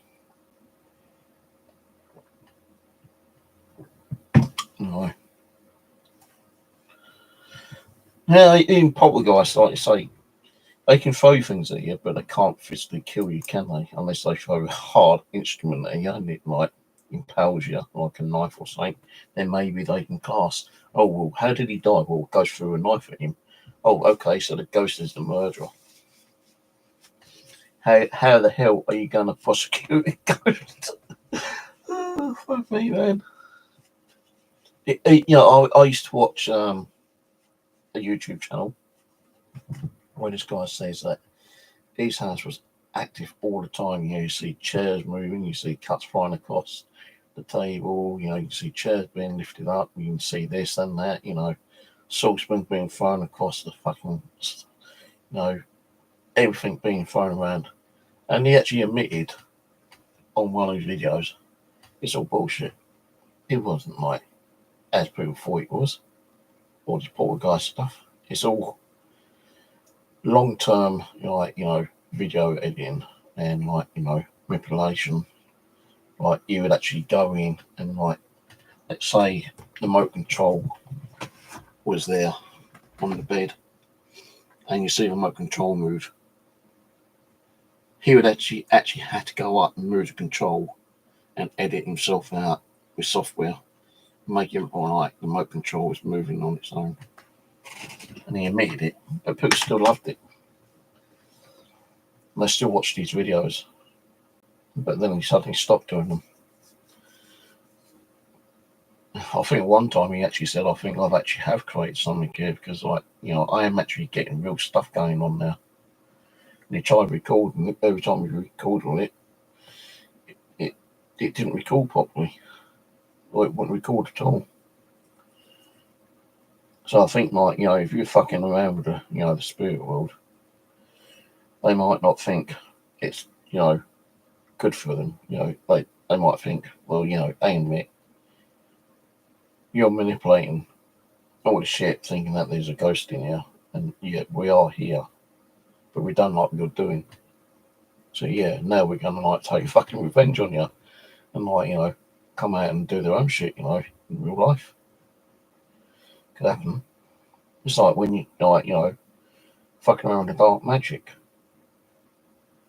You know, doing all these sacrifices and like, you know, pendulums and calling up the dark energies. You don't know what you're fucking pulling at. You know, when they say, like, you know, the Ouija board can be dangerous. Yeah, if you don't know what you're doing. I was kind of like afraid when I first started doing the Ouija board, but nothing bad was happening. You know, sometimes you might get something come through, I'm going to kill you tonight. Thinking, yeah, right, you know, you're a fucking ghost, you can't fucking kill me. Or, yeah, I'm going to throw something at you, you know, and it doesn't happen. You try to come to terms with if there is a spirit there. You say, look, I'm not here to disrespect you, cause you any harm. That makes me laugh, actually. How can you harm a ghost? I'm not here to, in respect, you know, I'm not here to hurt you or cause you any harm. Well, how can you hurt and cause any harm to a ghost when they're fucking dead? You know, I've always like thought about that. Maybe you can hurt them by saying certain things to them. You know, maybe you can hurt them by your feelings. You know, you might hurt them with their feelings, saying, "No, you're not fucking real. You're not even here." You know, kind of thing. You're just bullshit. That kind of might hurt their feelings and piss them off. And then, like, maybe then you're going to get some activity for them, as in revenge. But you can't hurt them. Well, you can't hurt them physically. You know, you can't punch them in the head and beat them up and shoot them and kill them and all that shit because they're already dead, aren't they? The bullet is just going to fly through them. But a dagger, you know, you're just digging into, like, I suppose, like energy or mist or whatever, you know, kind of thing. You can't hurt a ghost. The only way you might be able to hurt a ghost if it's like an evil, demonic kind of spirit where they don't like the gospel. And you start doing prayers, and let's say you get rid of like the evil ones by praying, you know, saying like the Lord's Prayer, you know, Our Father art in heaven, or some other prayer that gets rid of spirits and ghosts and, you know, the darker energies. So, like, you know, when you're fucking around with a Ouija board and say, "Oh, that's dangerous, that's bad," you know, they're going to totally think, no, fucking bullshit. It's just another tool, just like an EVP recorder, a form of communication. It's not like when they used to use them in the Victorian times, and I suppose the Victorians used to use it in different ways that they can pull out the darker energies. I don't know. But to me, a Ouija board, I've never really had any problems with a spirit. You know, I've had like threats from a spirit. You're going to die tonight. I'm going to do this to you tonight. You know, we're going to set a demon on you. It's just fucking bullshit. You know, a spirit trying to scare you. And a spirit will scare you to get your energy because, like, spirits feed off your energy in a way to try to communicate or to put more fear in you so they can gather that fear up to actually, I suppose, in one way, do something to make you even more scared. And more fear you're giving them, more energy they're picking up, and more kind of like things they can probably do to you. You know, they can't kill you. They can scare you, yeah. But you know, you got poltergeists that can be good. I've seen a video which was apparently on a news forecast as well, and this was based in America. There's a guy, wife and kids, right? And things were going on. The wife spoke to her husband, and the husband goes, "Oh, it's all in your fucking imagination, you know, it's just bullshit. You know, stop it, you know.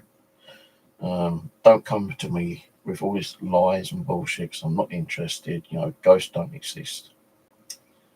Now, he's gone out to work one day. His wife is at work and his kids are at school. And it's supposed to be based on a true story, right? Now, he's got his car keys, but he hasn't got his house keys. So he's pulled up outside his house and he's got his electric gates here. And before he can even press the gates to open, the gates opened automatically by himself. So he's thinking, oh, maybe the wife's home. So he's pulled in to his driveway, got out the car, and his car's one of those like self-locking ones, yeah.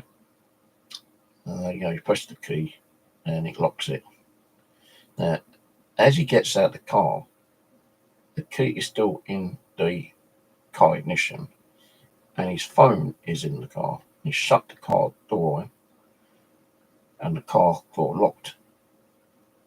And he thought, fuck,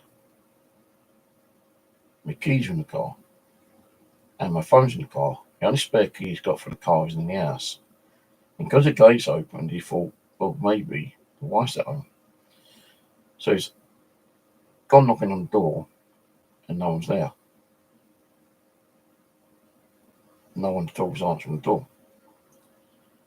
So he's like thinking, what the hell can he do to get his car keys and his mobile phone out the door?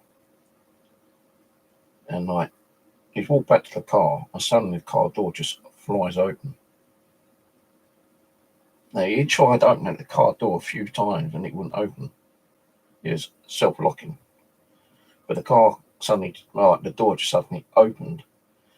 And I thought, well, fucking hell, you know, he grabbed his key, he got his mobile phone, shut the door, locked the door.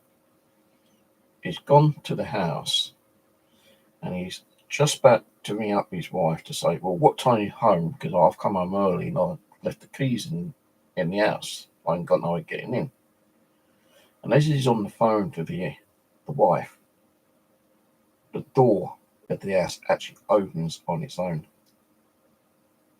And he goes, are you home? He goes, no. The kid's home? No. Well, how comes the fucking door just opened by itself? She goes, I don't know. It was locked when I left there.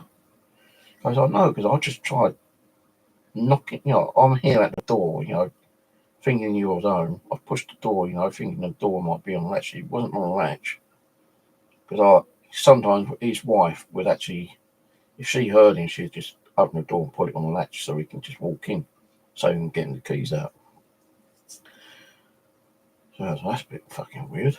So he's gone in, shuts the door, and where he usually has his house keys, these keys weren't there. So he says, where the fucking hell are the keys? So he's walking around looking for the keys for about half an hour. He can't find them. And maybe the wife's put them somewhere. And he's just about going to go back out to go and pick the kids up from school. And the keys were back where he normally puts them, on like a hook. And he checked that hook, you know, several times. He's looked around the whole house for the keys. And suddenly the keys are back on the hook. And then he thought, well, something's fucking going on there. And he started, like, you know, believing that there was something there. And he told his wife, and he goes, well, you know, it must be a good ghost. Maybe you should actually, you know, say thank you. So he's gone out and bought like an ornament. And he stuck on the shelf as a token of thank you. He goes, you know, now I do believe that's something going on here. You know, and he apologised to his wife and kids, and after that, nothing else happened. I think the spirit that was in the house just wanted him to know that there was something there and for him to believe. And once he knew that there was something there and he believed, that's where he could move on. Maybe it's like a family person or something. I don't know. But, if you got like a good spirit, it's there to protect you and maybe help you out and look after you and show you where your keys have disappeared to. I don't know. But with the darker stuff, with all these demons and that shit, a lot of that is on fucking internet, YouTube. Oh, we've been attacked by a demon. A demon's not going to come down and attack someone. A demon's got better things to do to attack some fucking lonely ass bunch of widow kids. So if it did happen, it'd only be like a 1% thing out of 100 that anything would happen. The only thing I don't understand is that there's a lot of stuff on there about possessions of people being possessed by a demon, but even that ain't really proof.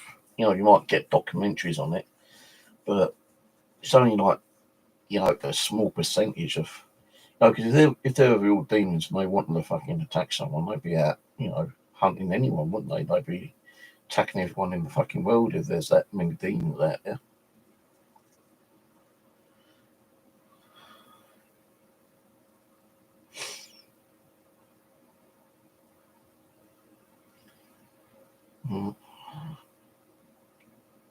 Good night, Mark. Thanks for coming on, mate. Appreciate it,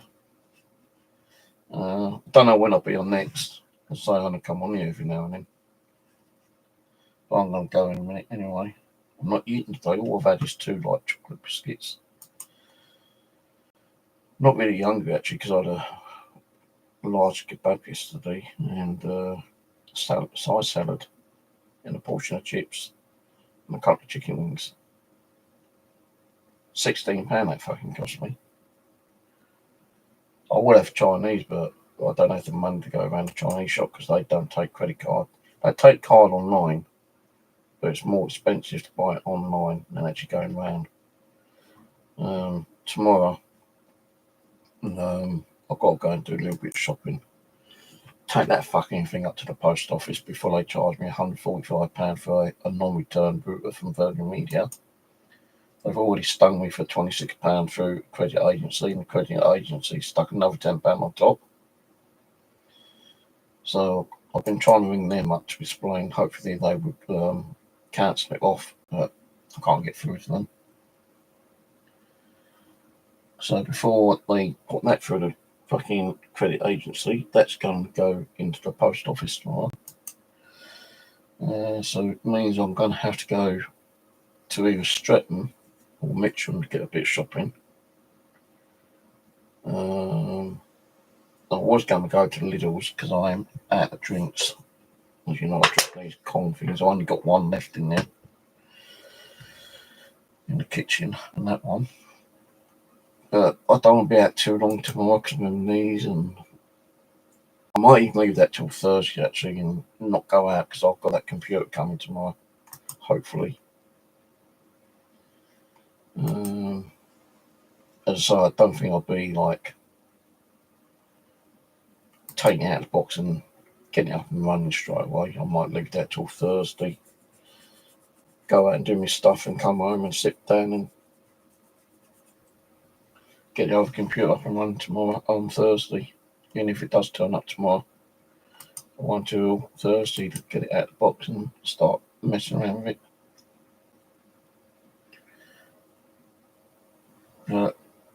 Thursday. Yeah, I think I'll leave it until Thursday because then I can go out and take this to the post office and go to Lidl's and Poundland and get me popcorn and me pork scratchings and a few other bits and pieces that I like snacking on at night time.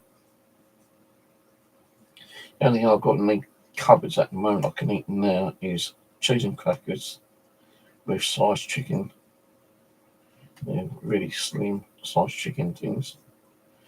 Usually the cat eats a slice of that, ham or chicken. So I can eat that tonight, and a bag of salt and vinegar crisps. I'll probably have something to eat while I watch a movie or something. But yeah. So I don't know when I'll be on there next. Just random, once every couple of months or something, maybe. I won't be doing the ghost hunting stuff. I don't mind talking about it, but I'm not going to be getting K2 meters, EMF devices, and recorders and camcorders and shit out there to do ghost hunting here, because I know there ain't nothing in here, or I don't feel like there's nothing in here. So if I'm back on here, just be like a normal chat thing again. My little coffee time chat shit.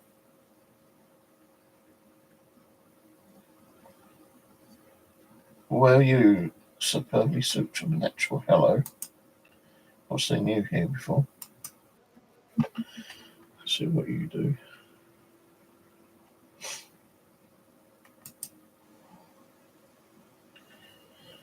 Woodland Trust, the Regiment of Trees. Oh.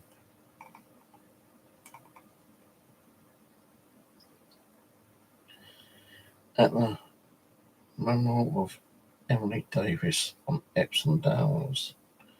I've always wanted to go Epsom Downs because I live in Surrey, Mitcham, Surrey, and I wanted to do milk detecting over there, but to get a permit is like very, very hard to get from Epsom Council. I only do like about 20 permits a year. It's first come, first serve. Cheltenham Church Halloween.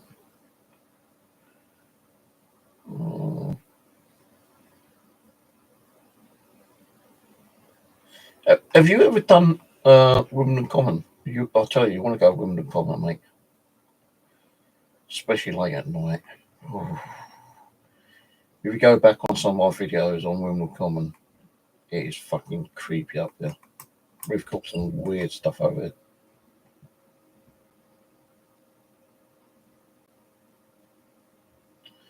Langley Fell, I've not heard that one. Yeah, you got to do Wimbledon Common. If you go, I don't know if Ian's still there, but me and my nephew did Wimbledon Common. I don't know if you know about that story about that woman who got attacked and killed on Wimbledon Common about 20, 25 years. That woman, Rachel, the attacker killed her and left her son just standing there. And a jogger passerby found them and reported it. Now, we've been up there at night time, and this is true, it's on my videos. If you go back on my videos, look at Wimbledon Common. We actually caught Rachel's voice, which we believe, several times on a couple of visits up there. We said, Rachel, if you're there, can you say your name?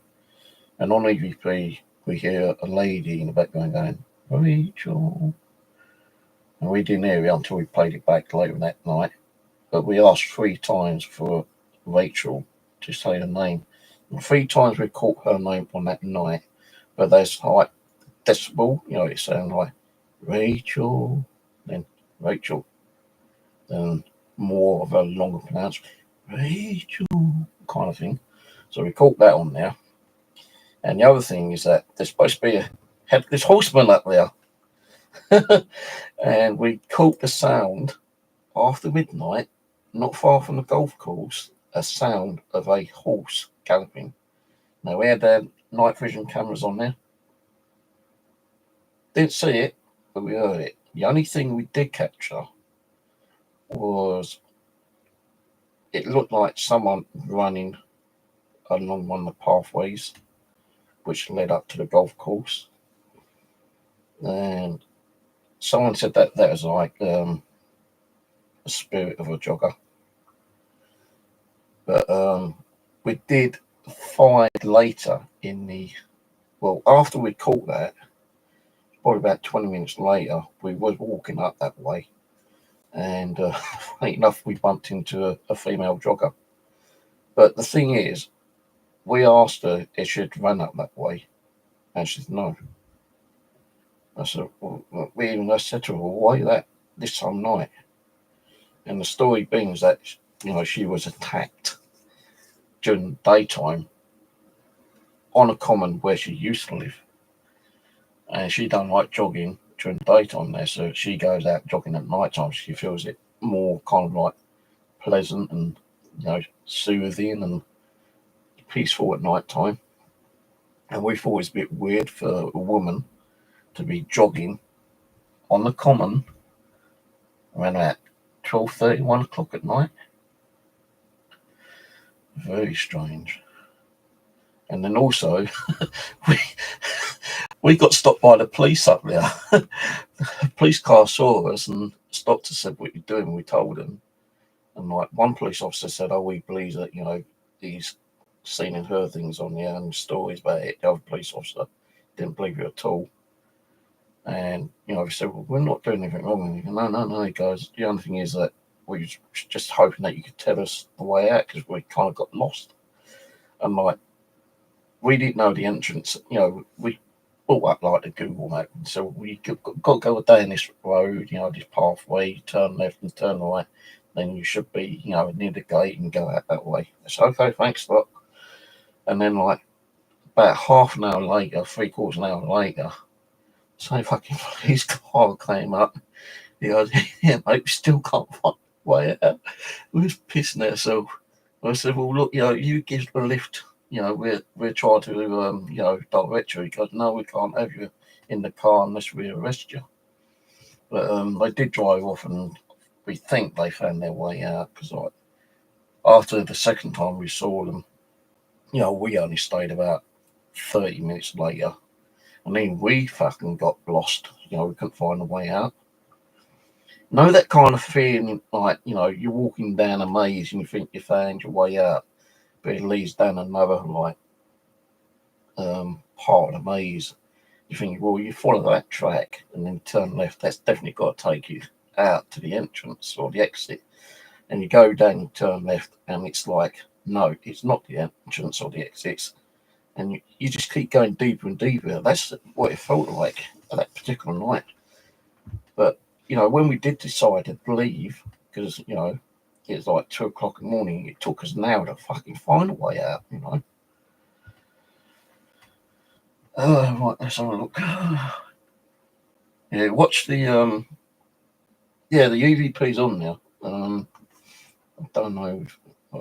Let me check if I can find it. It's under Wimbledon Common. Let me go to my channel. But we did do several visits up there, so what one it is, I'm not sure. Your channel.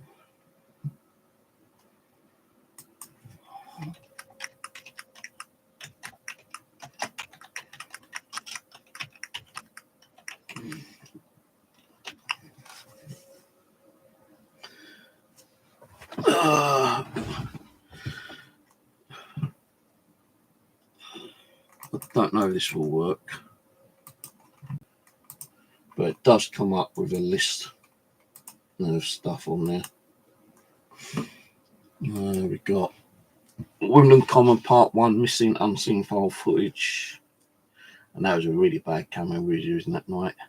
Phantom Runner jogger on Wimbledon Common, that's 17 seconds. Wimbledon Common visit 1 with Simon James. Wimbledon Common ghost hunt trip, because me and Simon done our own videos, and I uploaded both versions of the videos, like mine and Simon's. Hang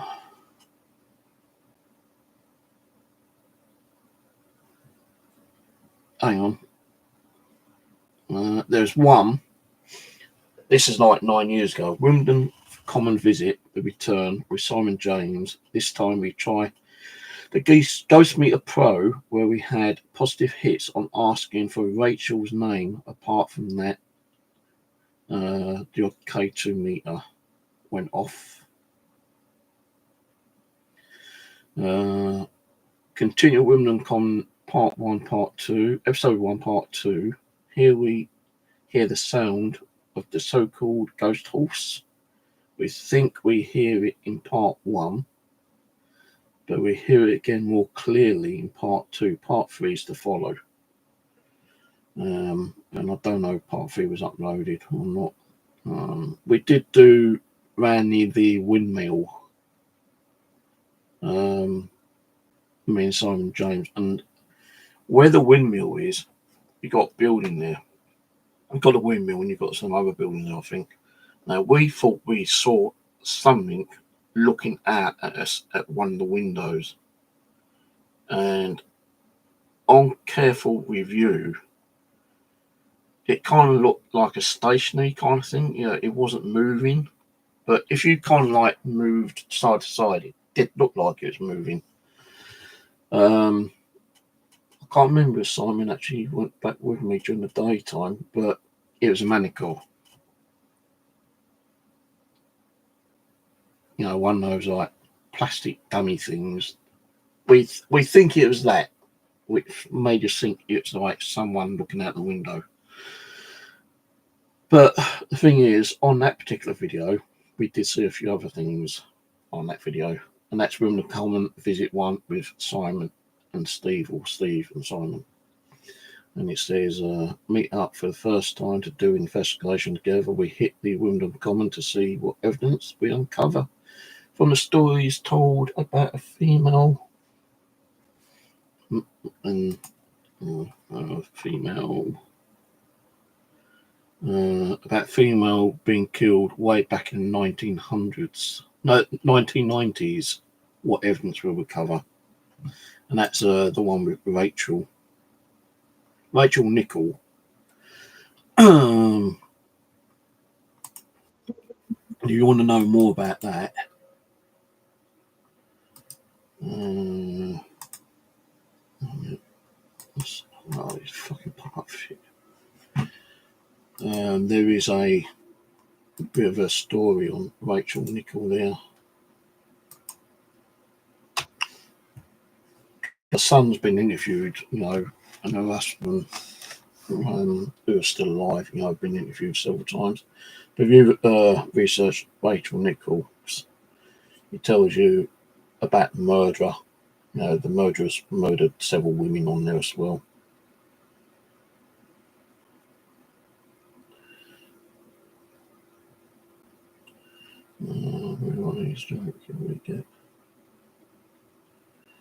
I've been stopped by police a few times actually. I was even stopped by the police in the cemetery over at Morden. Now in Morden, there's two cemeteries like next to each other on the border, and I was doing an EVP recording over there, and I saw my gear out, and I was in one of those like shelters, just, you know, doing my own shit, and someone put a complaint in, and two coppers pulled up on push bikes. And I said, hello, what are you up to? And I had to explain, like, I was doing a bit of ghost hunting. I think I was like doing any like harm. And they said, oh, it's just that someone saw you walking around with something in your hand, you know. And they got kind of suspicious, wondering what it was, so they've called us. And you know, I was explaining to them what it does, you know, K2 meter. I was telling them about a ghost box. And, you know, I said, look, you know, this is how it works. You know, if a spirit is here, you know, we can detect it through EMF. And I said, let's try something out. I said, right, if there's any spirits here, you know, with us right now, give me a name of someone on the headstone right near to us. And the name actually came out. And would you believe there was a headstone with that name on there? And the cop was like, whoa, you know. But his other mate, he was like all in denial, you know, he didn't believe all this shit. But the copper who was like showing interest, he said that he's had some weird experiences in, you know, his lifetime with like the supernatural, as he calls it. So that one, I said, well, do you want me to pack up? Have I got to go? He goes, well, no, we'll go back to the office and tell them what you're doing. If you do have to come, leave, we'll come back and let you know. Give us 10 minutes. If you don't come back in 10 minutes, you're okay. About 15 minutes went past and they never came back, so I was okay, but it kind of died down a little bit, so I thought, I'd pack up and go to the other cemetery, and I didn't even get nothing on the other cemetery, actually. But, yeah, Wimbledon Common, the cemetery over near Malden. There's only 2 times I've ever been pulled up by the old bill.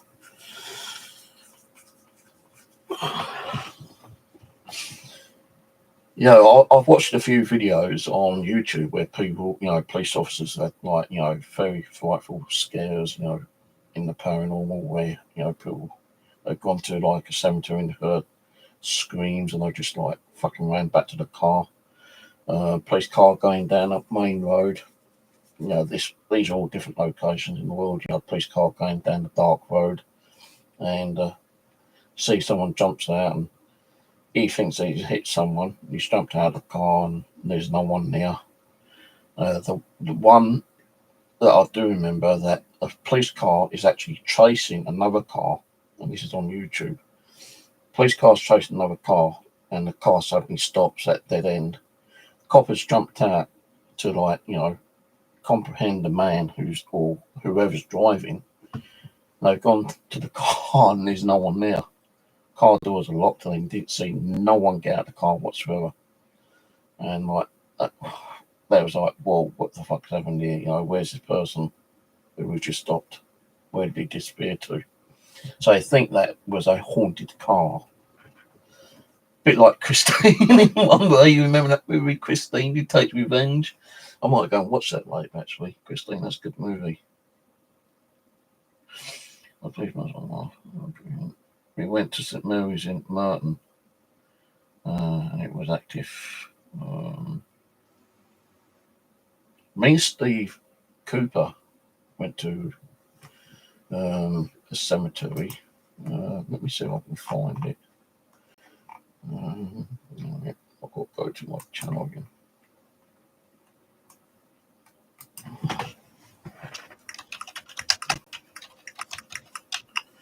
Steve Cooper.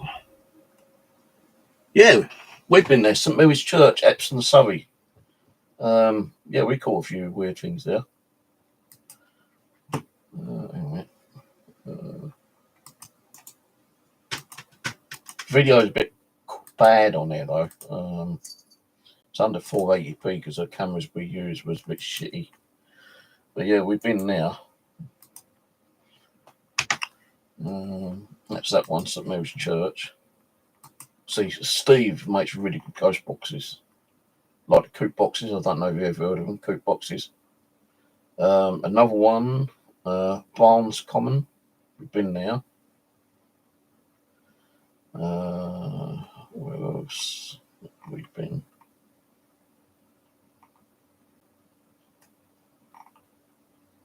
I think I've only been out to 3 locations with Steve Cooper.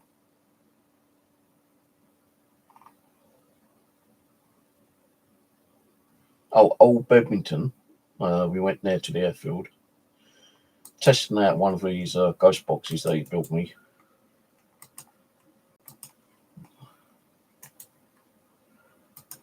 I used to do some ghost hunting with a guy, Peter Legg. His house used to be very active. We went to where's those places we went to? We went to an old monastery,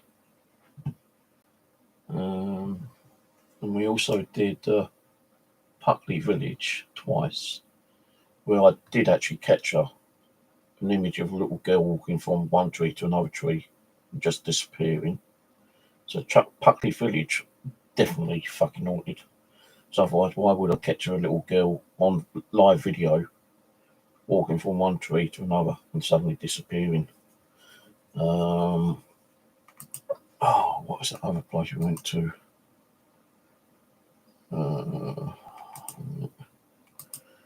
trying to think of the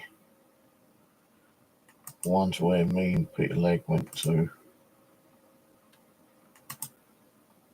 We went to Sheffield Castle, I think it's called. Even me and nephews went there one time. Yeah. Shooters Hill, Sheffield Castle, whatever it's called. I got slapped around the back of the head when we was doing it, but I think that was one of the so-called investigators done that, because I think even Pete said that he believes it was him, not a spirit. But yeah, Sheffield Castle, 3 or 4 videos on that one.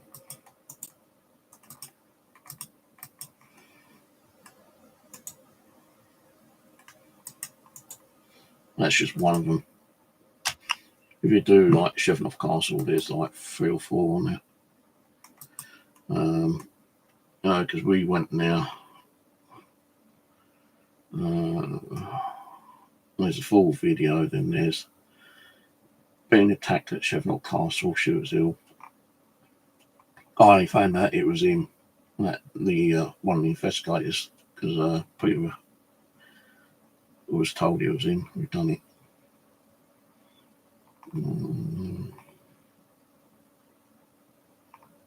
There's one place that you can't do. There's a Georgian house in Mitcham, what we got permission to do, me and my nephew. Guy doesn't live there anymore. He moved abroad.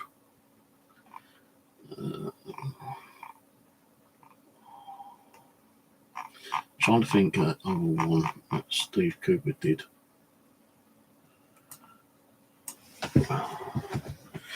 I mean, I just need to go to the bathroom, take a quick wee.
So it's the same. Like, I always say, like, I'm going there, and suddenly someone comes on, and starts talking. You know.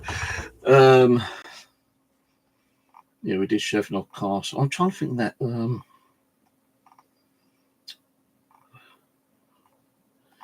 What's the name of the place we did?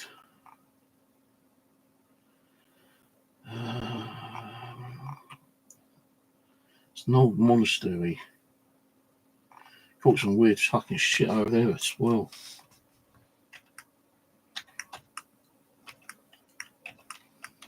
Can't fucking spell it, but monastery. No, it's not coming up. What do we do? My spelling's bad, man.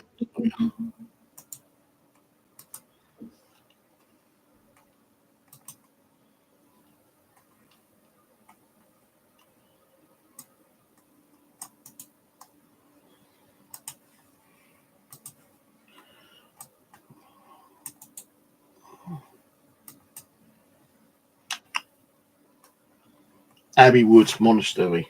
That is creepy as hell. Me and Pete went there, caught some things. Then me and Aaron went there at another time. So that's like creepy over there as well. Monastery. I can't get out, mate. I can't get out. I don't drive. You know, when I used to do stuff, I used to like get picked up by either Steve Cooper. I used to like have to like go and jump on a bus and a train to go down to Peter Legg's place and do stuff down there. I don't drive, and you know, one other group said that they might do investigations with me and pick me up, and like, you know, I wouldn't have to pay petrol, although I did offer to pay petrol, but that never came through. So I just don't bother with it anymore. I kind of have my doubts about the paranormal now as well. I mean, a lot of stuff I used to believe, but some of it I kind of like think, well, there's got to be other explanations why we got that.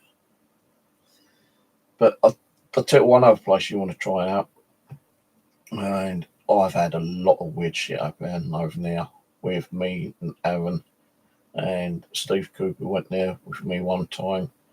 Simon James went over there with me a couple of times. That's Mitchell Common, Seven Islands one. Little Leonard. No, is it not Leonard? Was it Leonard? Yeah, Leonard. Boy who drowned in a lake. Me and Simon went over there one day and we was doing a laser grid kind of like experiment. And we actually caught it on camera. The laser was like, you know, he done it so it's like beaming off like mirrors and stuff like that. And we weren't nowhere near it. And something actually interacted and broke the beam on the laser. And it wasn't windy, there wasn't no debris flying around because we would have caught all that. But the actual laser grid, which was actually, as an experiment, actually broke. And we thought, whoa. And later on in the evening, I was doing like a closing prayer. And Simon goes, how does he close the prayer, Dan? And as I said, amen, we heard an EVP coming through and saying, amen, kind of thing. And on the lake, we caught like on camera, I can't remember if it's digital camera or camcorder, it's so long ago now. We caught a bright light coming out of the lake.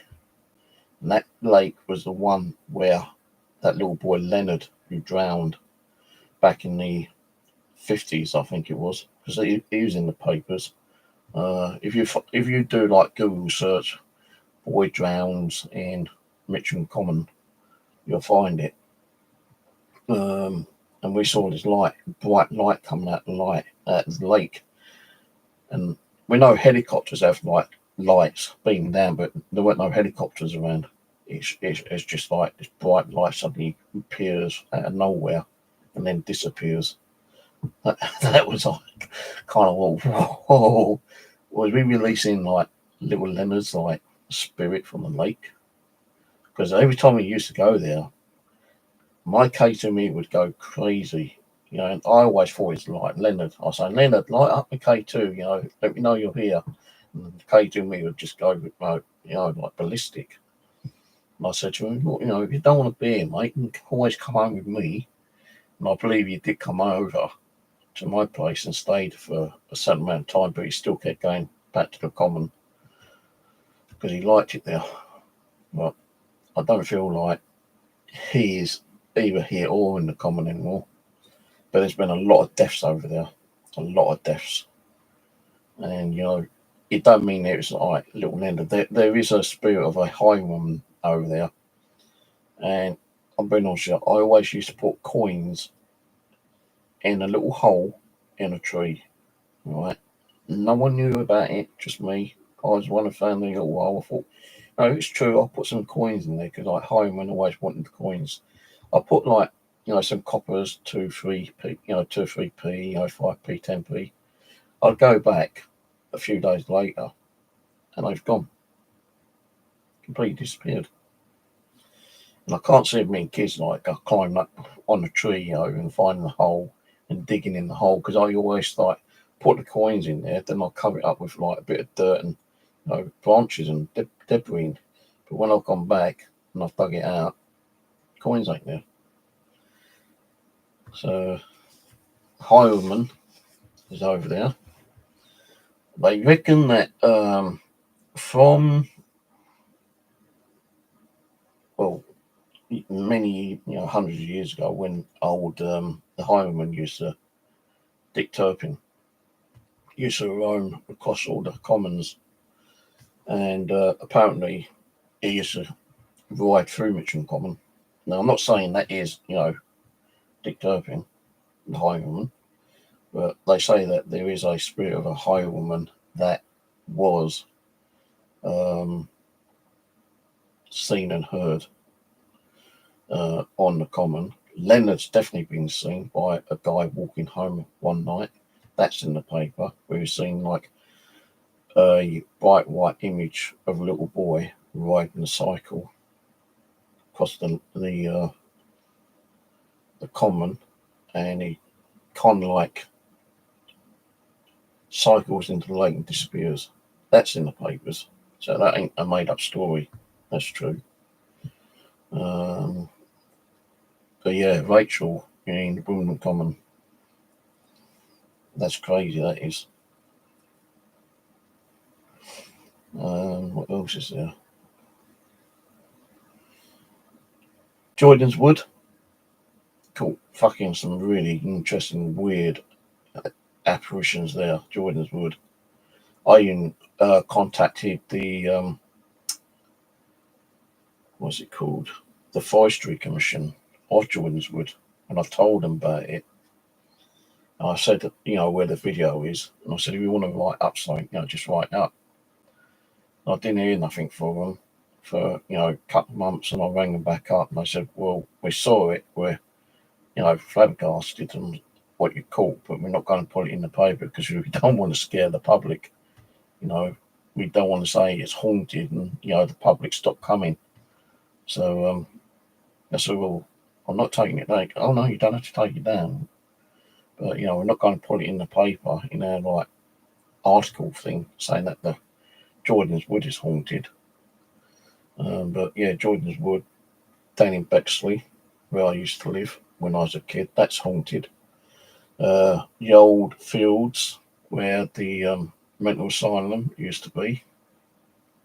If you look on secret location videos, me and my nephews used to do the fields that kind of conjoined the Bexley Hospital Asylum, where crazy stuff going down on there. Bexley Church, Bexley Village Church, we've had some stuff down there. Now the church is separate from the bigger graveyard. If you come out, there's like a little turn off off the church, and then there's a footpath going across a field, and as you go across the field, just on your right, no, on the left, because on the right, if you're going up, on your right is a field, but on the left there's a really big cemetery there. I tell you, that is fucking freaky. It is so spooky in there at night time. And me and my nephew's done in there. The thing is, you can't get into cemeteries at night time around here. The only other cemetery that I could say that I have had some weird experiences in is Church Road, Mitcham. There's a small church there, open graveyard, and I've done some stuff in there, and that was a bit crazy. Done some good stuff in there. That's about it, really. But I stopped doing the paranormal a few years ago because of the hate and the drama bullshit that suddenly erupted on the paranormal scene. So I don't bother with it. And now I kind of like have doubts on certain stuff. I'm even having doubts on some of the activity over with K2 meets as well. There could be an explanation. It could be spiritual, but it could be something else. So that's it, really.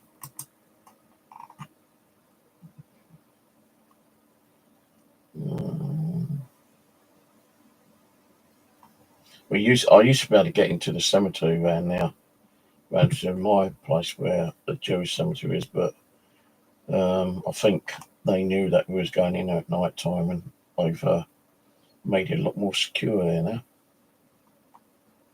So we can't get in there until we can get in there during the daytime, but we can't get in there at night time.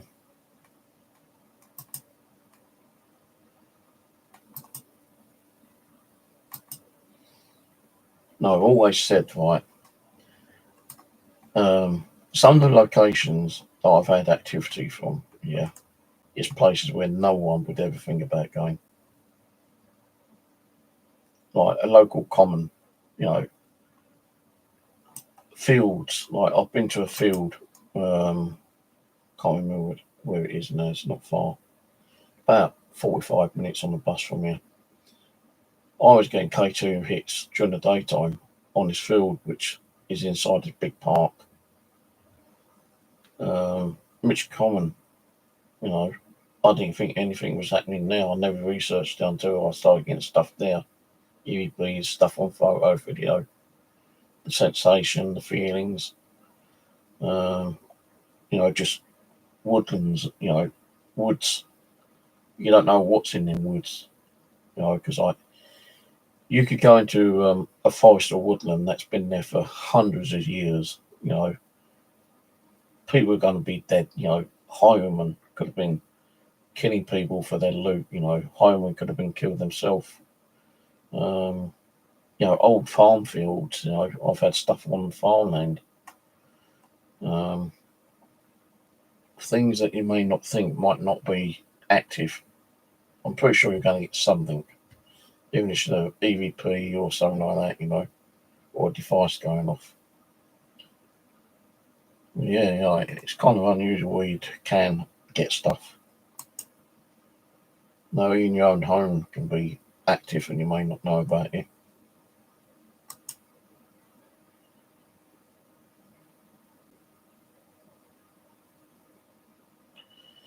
Fulham, that's a bit too far for me as well. Alright, I'm off. Cheers watching, everyone. Don't forget to like, share, subscribe if you haven't already done so. I don't come on this channel that much, but if you've got a notification on, you'll get to find out when I am on next. So yeah, I've been on nearly 2 hours 40 minutes, so I'm off, and I'll catch you whenever I'm on here next. Just probably be like another general chat. I won't be doing anything paranormal. I'm coming away from the paranormal in one way, I suppose. I might think, about coming back and doing some other stuff. I don't know yet. But it won't be for a while yet, anyway, because like health issues. All right, catch you all later. Cheers for watching. Bye for now.